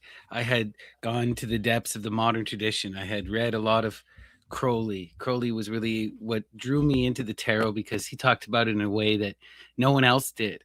But what Crowley did was he brought me into the Hellenic tradition because he revealed certain things that other people didn't talk about, like that the fool is Dionysus. And once you're told that the fool is Dionysus, then it's like, okay, well, who's Dionysus? And that the entire card, the entire tarot is about Dionysus, that it's really a Saturnian operation. This was such a like, what do you mean a Saturnian operation? Well, you're cutting the universe, you're dividing the universe into its elemental parts. What? That's what I'm doing? Yes, that's what you're doing. And this started to blow my mind, and I started to go deep into this magic, this idea of the Saturnian power, which is this idea. So you have the micro, the infinite micro. The Saturn is the dot, it's the point, right? It's the one who cuts, who comes into that small, the one that you measure against, right? In the classical planets, he was the unmoving one because he has such a slow movement. So that would be the object in the sky that you would compare everything against. He becomes the stable measure. And so that's really what we're doing when we are trying to see the universe and everything, is that we are taking a glimpse of the universe. We're cutting time. The very act of looking at the universe, okay, is a cutting act. I learned this in physics, back in high school. They talk about how you can't even look at a quark because to perceive a quark is to destroy it, because for light to touch something, it's a violent act. To measure something, to take a measurement, you have to cut. And so the very act of looking at something is the root of this magic. So that's where eventually I got to, is when I started to meditate and go to the depths of the Saturnian idea of divination. Okay, well, what does all of this divination have in common? It really comes down to this act of perception. You hear or you see. Do you have the eyes to hear or the ears to see? And then through your perception of reality, you are given the symbola that tells you, that speaks to you. So then the question is can you read the signs? Can you hear the song of the birds and make out the language? Do you have the key to understanding? And so that's where all the reading comes in. So the more you read, the more you get about the mythological world, the more the tarot becomes empowered, the more all of a sudden those cards mean something, but also the more everything means something. What I eventually realized is like I use every tarot deck because none of the tarot decks matter. No tarot deck matters. You can use anything. Pick a random book, right? The idea is all of this is lots. All of this is lots. It's just variations of lots, right? The sortes is another variation of lots. You take a book, you open it up, random, let's see. Domestication is what happens when plants under cultivation lose features that allow them to reproduce in the wild. But, you know, that's really powerful because so much of the magical rites, as Dr. Amen always says, are about cultivation, turning the masculine into something that would get along, manifesting civilization. On one hand, these are tyrannical empire rights. On the other hand, these are city family building rights. You know, one hand, these are the mother and child and birthing rights. On the other hand, this is domination, destruction, starvation rights, right? But you know, with tarot, it's all about perception. It's all about engaging the world and looking at it as a conversation. Everything is alive. Everything is a daimones, and everything is speaking to you. And if you are listening, if you are willing to engage in that perception, then you can become an oracular vehicle. And that's what I do with the tarot. The deck doesn't matter at all. It's all about the reader. Right? And it's all about your perception. Anyone who tells you differently is making it up, right? The myths matter. The person has to know the language. You got to have an understanding. But the cards themselves, they only are vehicles for the myth. Mhm. That's amazing, man. So I thank you. And I have I had like I was approached by the idea of understanding the especially the archons cards like the 22, Mm. and it made a lot of sense to me. We spoke before, like Well, one of why are the there times. 22? For the letters, right? The princesses are the sevens. Like all of the tarot is designed to encode you Neoplatonic philosophy, right? That's what it's Mhm. doing.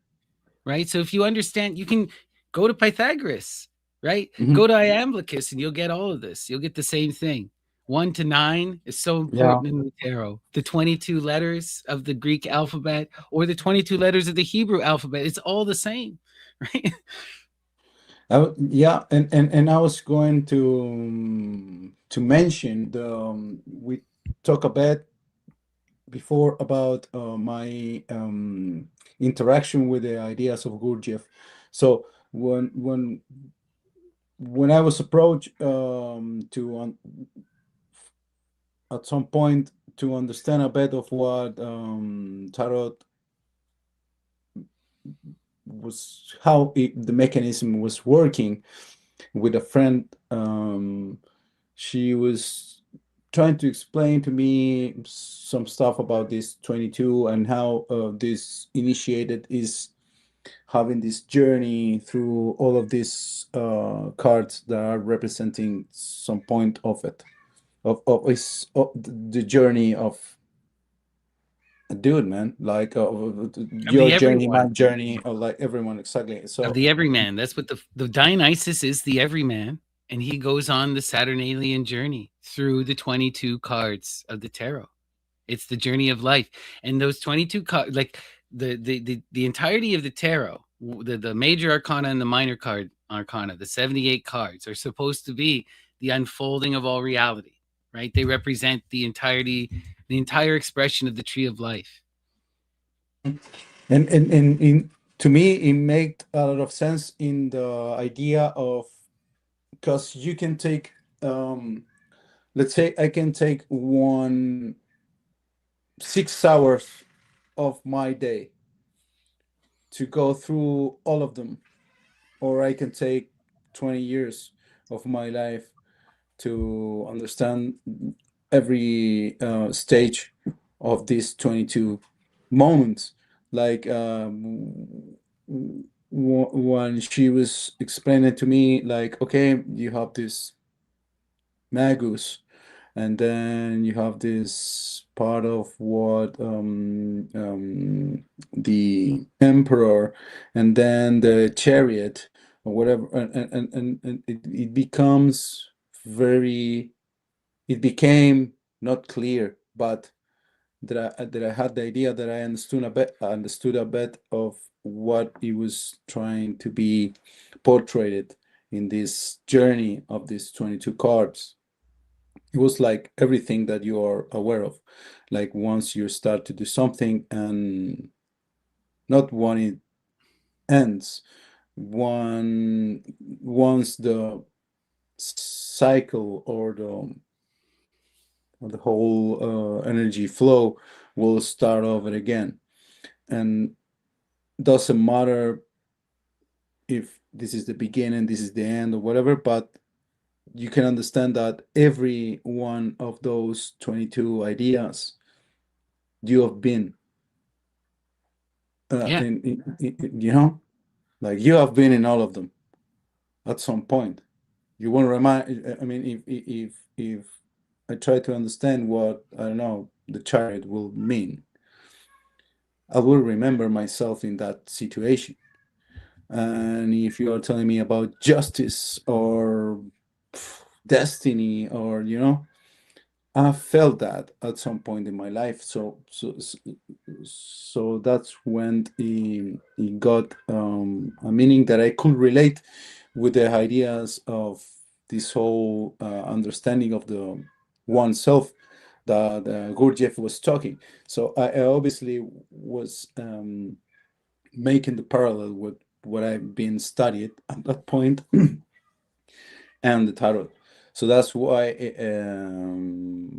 this whole idea of the understanding of, not understanding, man, but let's say, I'm sure if you bring a card of those 22, I don't know how it works like all of the other ones, but mhm. everybody has been in every situation. But you can relate with every of those 22 cards in the journey of a person. I have been in loved I've been in the tower, that when everything like just start over again, it needs to be down, you know, Well, recognize, and right? The tarot is this. It's this. We're trying to take Neoplatonic and alchemical philosophy and translate it into an imagistic system of reception. How do I impart these ideals into you? And when we're talking about ideals, right? In Neoplatonism, the gods are ideals. We're going into this perfected idea. So the 22 cards represent these Neoplatonic ideals. And we, of course, can all ascribe to them. And, as much as I say, like, you can use anything, the reason why I like the tarot, and this is my personal preference, but I see the tarot as a consummation of all of this magical thinking. People are designing this system for the purposes of exploring reality through divination. And so it has evolved and developed and has become this really useful tool, one that has been workshopped and evolved across time. I'm not going to the ancient past necessarily. I don't need the earliest version of the tarot. You know, mhm, I like the Crowley tarot because this one speaks to me, and I think it has a very robust symbol set that incorporates all the Hellenic imagery. But I'm sure you could make a better one. And if you did make a better one, I would be the first to use it. This is the beauty of life, and we're always in this evolving thing. So mhm, on one hand, the symbols are all within. It's all about how you perceive reality. But on the other mhm. hand, humanity is a collective that creates and designs things. And we develop things for a purpose. Like the tarot was born, at least on one hand, the tarot was born out of that like we talked about that mercantilism, right? And the denigration of the tarot through capital. That happens to all things. But there is also the true spiritual reality, artistic, aesthetic reality of the tarot, right? There are people who invest themselves and dedicate themselves to it.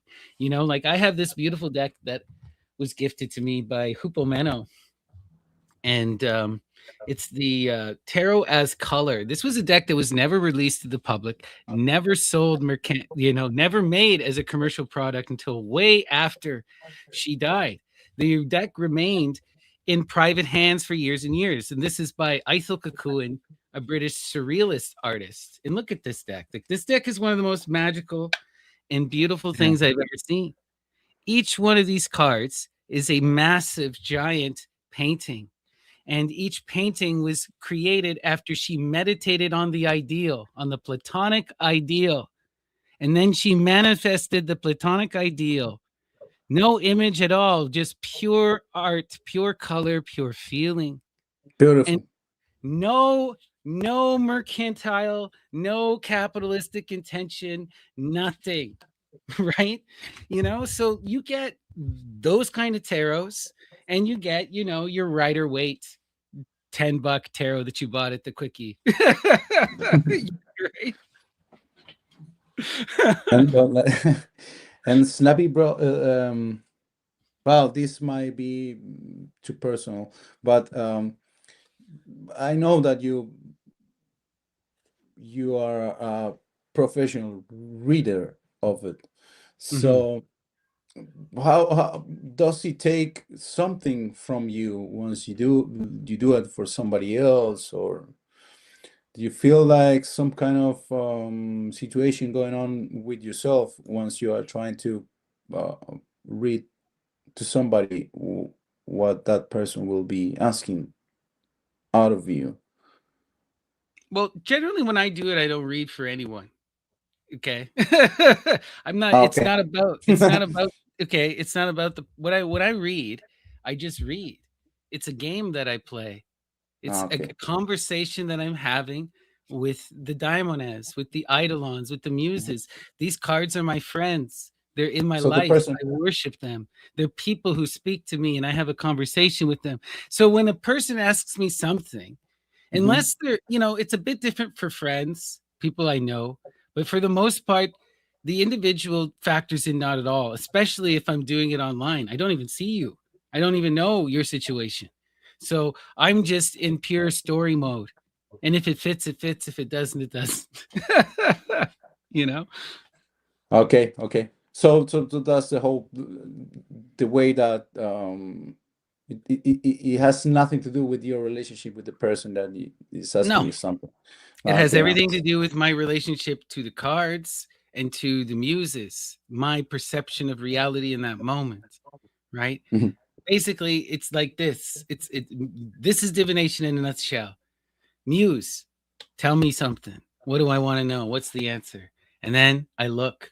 That's the answer. That's it. That's divination in a nutshell. Now, can you make sense of the answer? Now you got to take that answer and you got to Mm. analyze it. You got to go through every Yeah, line. You got to break it down. You got to struggle with it. And maybe you'll get it. Oftentimes, what happens with divination is you don't get the answer until the future happens. And then all of a sudden the image is makes perfect sense. And those times you write everything down so that you can try to remember why it was so for correct. next one. You know? Yeah, and I guess at the same time you are relating different cards in between. Yeah. You're not just Yeah, using it's one. you're telling a story, right? The tarot, like I generally don't read the tarot as one card. I try to read them in sets of 3 or 2, because you want to see them, in conversation with each other. They impact each other. Like one of the things I really like is elemental dignities in the tarot. So each card will have an element, the earth, water, fire, or air, right? And sometimes they'll have multiple elements. So you can recognize how these cards are going to engage, right? So if I have a card of water next to a card of earth, I know that these synchronize and that we're going to have massive growth here. This is a really good thing. If I got the air and the fire together, man, shit's about to get intense. There's a firestorm here. This is not necessarily good or bad, but intense, right? These Mhm. these two energies inflame each other. Those two energies inflame each other. But if you take the fire and the earth, it doesn't really work. They kind of suppress, they kind of smuggle each other. No, So if you okay, have and those so, energies together, they're less. So, mm, there's ways. The more familiar you become with it's like with people. The more so familiar you become of people, the more you can read them and you know what they're trying to tell you. mhm. And, if you view it as a conversation and you S- learn the person's attributes, then there okay. you go. So what would you need of somebody to read something? Nothing more than Nothing. just a moment. Nothing more Yeah, than anything. You just a don't need moment, anything. Just a question.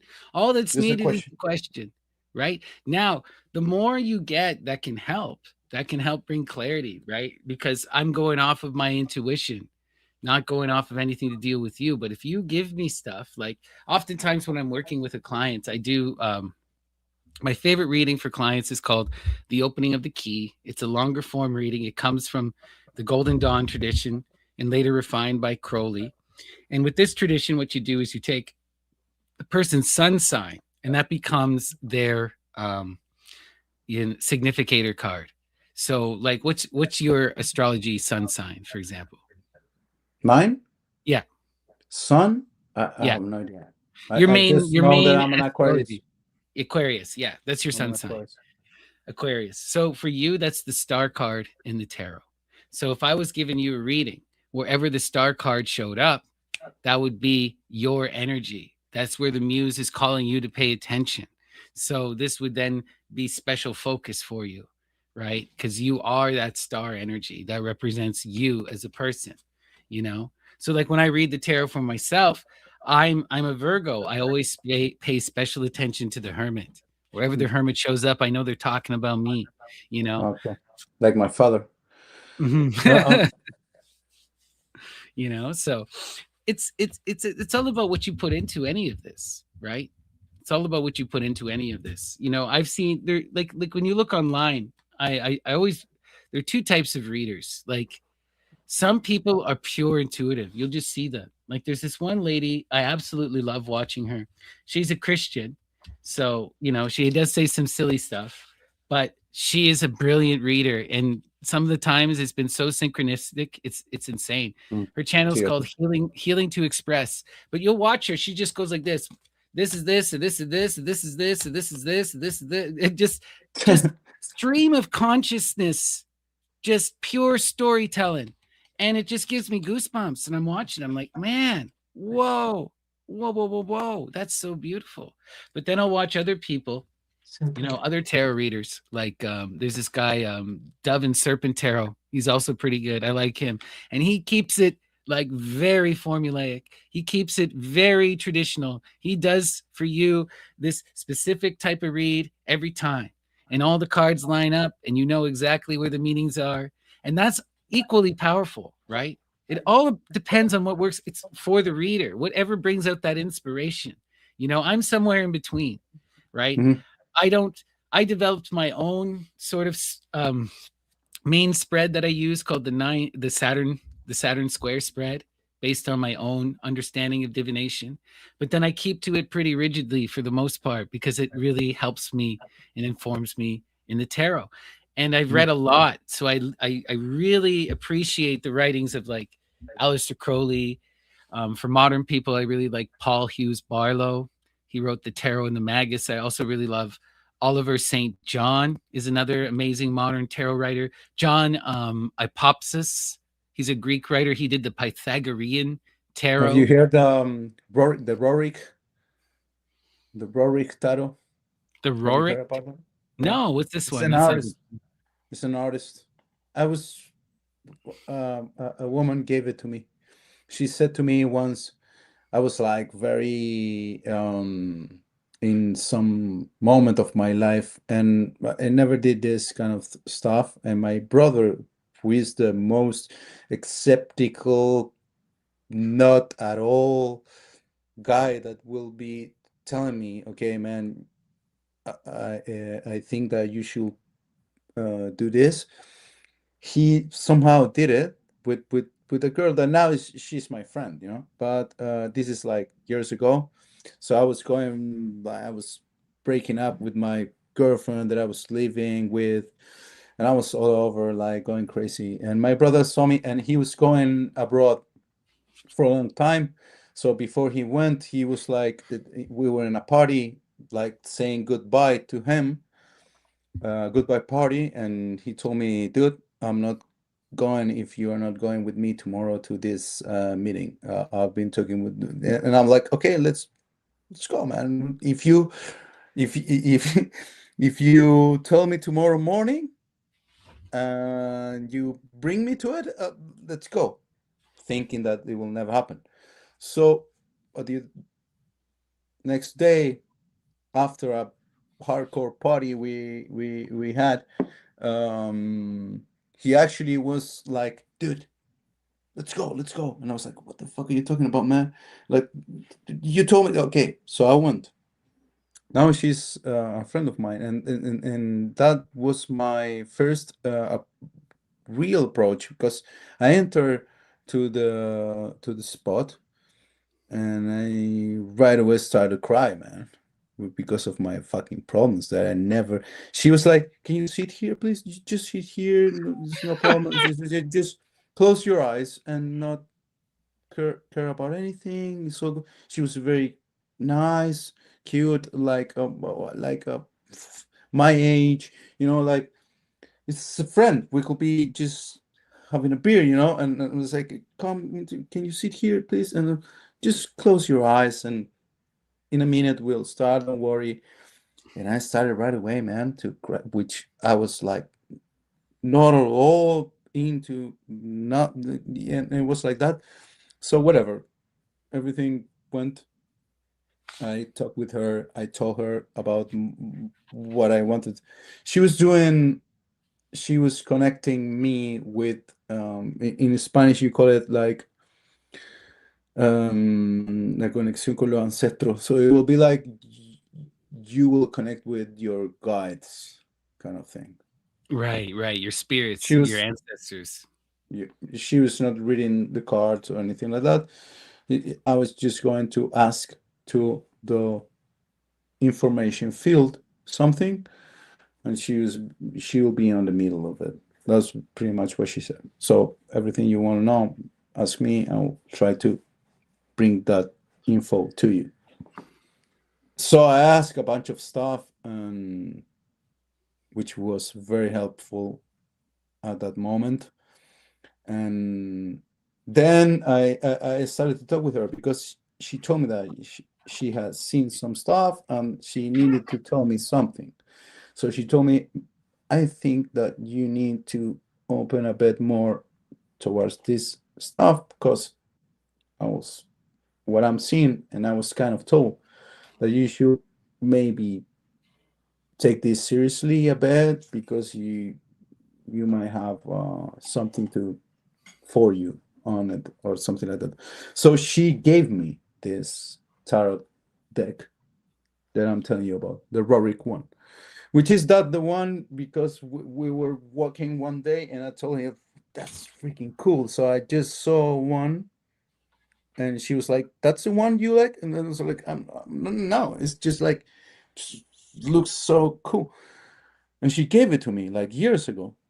I still have it, and and Brilliant. and and and and she told me a bit how to understand a bit the thing because she was telling me that actually she needed to tell me, and I was like making a favor to her to actually hearing her and try to understand what she was trying to say to me, that I should understand these cards or something like that. I don't know if that makes sense, man, but yeah, and I did a bit.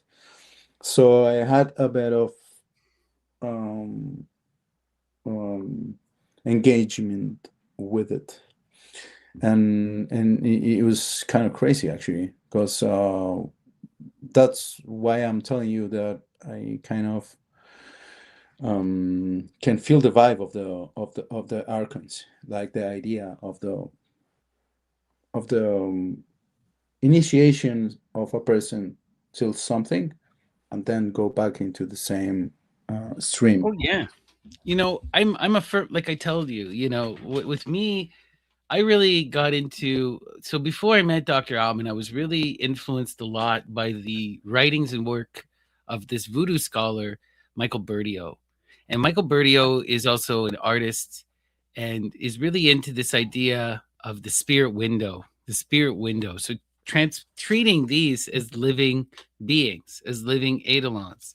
So when I began my tarot journey, before this was something that's kind of funny is that like I spent years obsessing over the study aspect. Me being a Virgo, this is the most Virgo sun thing ever. To think Yeah, that you're never good like my enough, father, to bro. be I can right, to understand. be constantly in that study mode. So like I studied the hell out of this and did it in my basement and never shared it with anyone for years and years and years and years. And what I used to do, and I still do this, but to a lesser degree now because I have my own ritual altar that I use now. But for years, the tarot was my altar. And every single day, like clockwork, I draw a card and I'd meditate upon that card and I have a conversation with the card, and the gods became real to me through the tarot. They revealed themselves to me first through the tarot. I got to meet Dionysus and Hermes and Hecate. They're all there in the tarot for those with ears to hear and eyes to see, you Mhm. know? And that just became more developed as my magical practice and path went on and became more defined. I wasn't calling them by those names. I was using the high priestess and the magus when I was younger. But now I realize what those energies are, who they are, you know? And it's so And beautiful. The tarot is this, it's a spirit window. These are idols. This is a unfold, this is a power, this is an entire temple that can allow you to talk to the divine mhm. in all of its it will aspects. be it will be too crazy for me because of what we are talking about. Like it will be too crazy and too bold out of me and too not respectful to ask you something. Yeah. It will be disrespectful to ask you No, no, no, something, no. Ask me anything. I'm an open book. but in relation with reading that you could do just in one or two cards. You want me to pull you some cards? I mean, if it's not too like Of course not. disrespectful of me, man. Oh God, Because yeah, no. I mean, we have been talking this, and I'm I was going actually to in a offer. point. All right, so let's see here. And let us invoke Apollo and the Muses and ask them to shine their light upon Bruno. to guide him throughout his day and help him to realize the beauty of his dreams. What is the message for Bruno?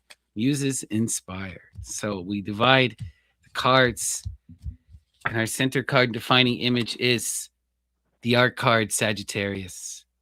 This is the consummation of the lover's card. So in the center, this is all about where your mind is focused at, what you're working towards. This is the creation of art, temperance, balancing the self and giving birth to something new.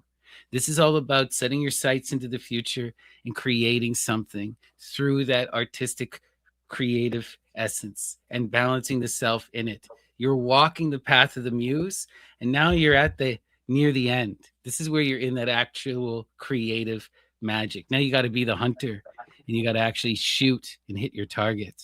Now it's the execution aspect. All right. And then what do we see here?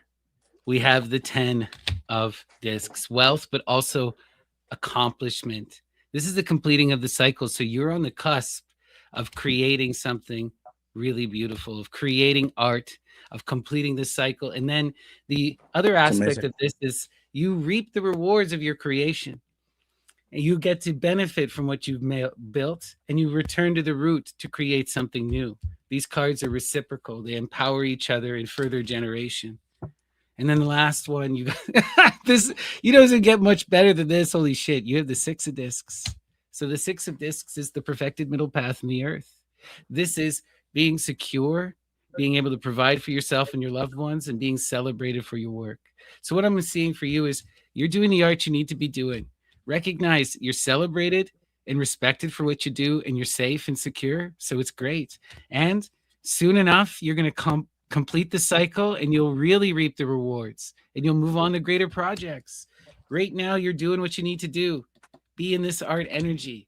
You're being rewarded for it, and you're safe and balanced right now. You just got to push through to that end. And when you come to the end, you get to reap all of this energy. You get to bask in that accomplishment. You have manifested the magnum opus. You've completed the cycle. It does not get much better than that. Love it. Good. Okay. Okay. Just put a bit more weight on me now. But No, no, but wait, man.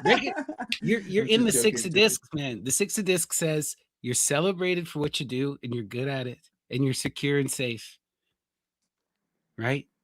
It's Thank it's you, brother. everything you want, everything you need. The wealth that comes, it's all bonus. you know? Well, Snappy again. It was just like a joke, and I cannot be more thankful, grateful is the word of what you just did, man. I mean, I'm Well, in a moment that I'm doing so much stuff at the same time, and recognize it, like, man. This is a serious message from the muse. What is the muse thank telling you? you. Pause and look at where you are. You're safe and secure, and you're respected for what you do. You may not be in the full achievement yet, but you are loved for what you do, and you're okay. So keep doing it. And the success is just around the corner. The real accomplishment is just there. You're about to have it. So it doesn't get much better. Well, bro, we'll be in contact, yeah. so you will know all about it. Yeah. Yeah. Keep in touch, my friend. I'm excited to hear everything. I can't wait to see your movie. And you got to tell me about Oh, your trip bro, to well, Turkey. When do you guys leave for Turkey? dude, I thought that it will be like October, but I'm gonna tell you, this is I just knew today.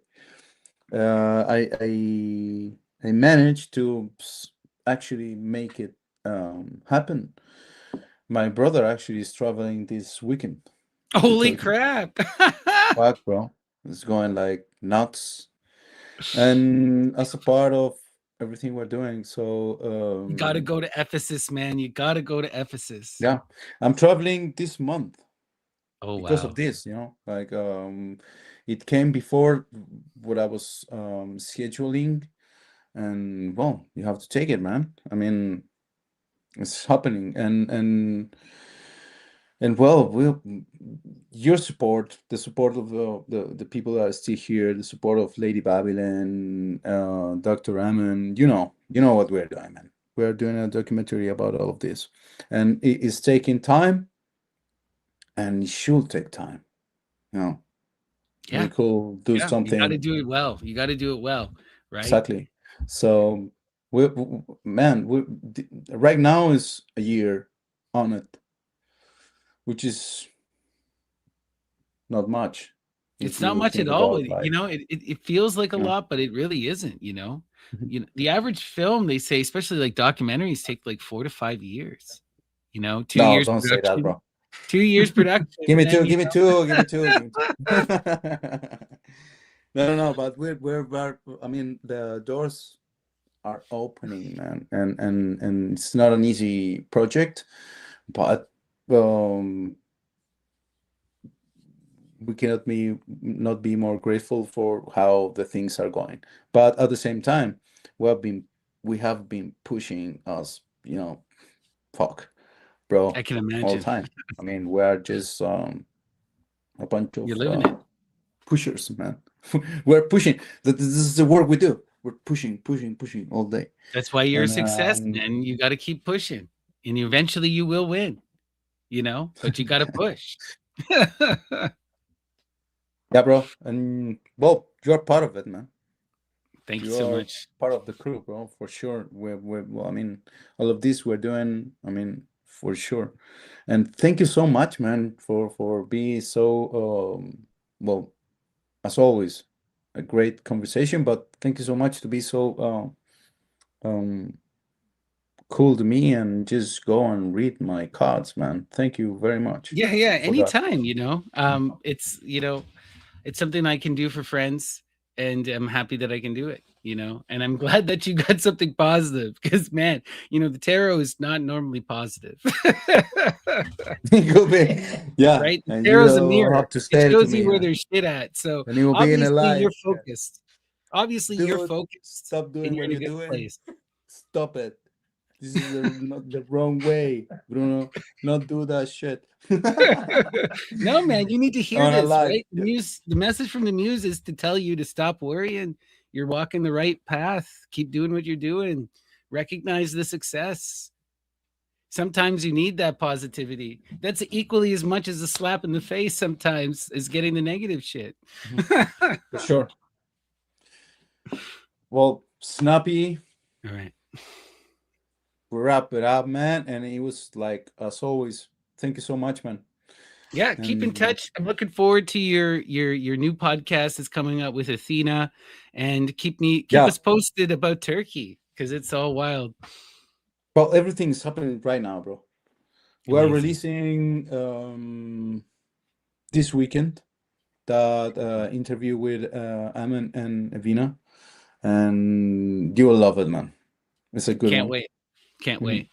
All right, Bruno. It's Well, have a like three wonderful hours, night. bro. Oh, You too, perfect. man. We keep in touch, man. Thank you so much for coming, and thank you to everybody that is still here. I guess everybody will go now to see the duck. Yep, the good doctor. All Yeah, right. yeah, the Hail good Satan, doctor, man. everyone. I'll see you I'll say guys them, in the bro. doctor's chat. Peace. See you. Thank you. Bye for now.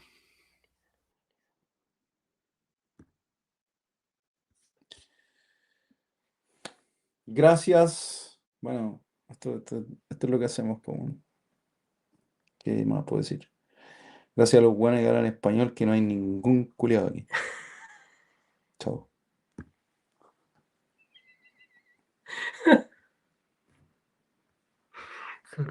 No. Ni siquiera voy a pagar la mierda, bro.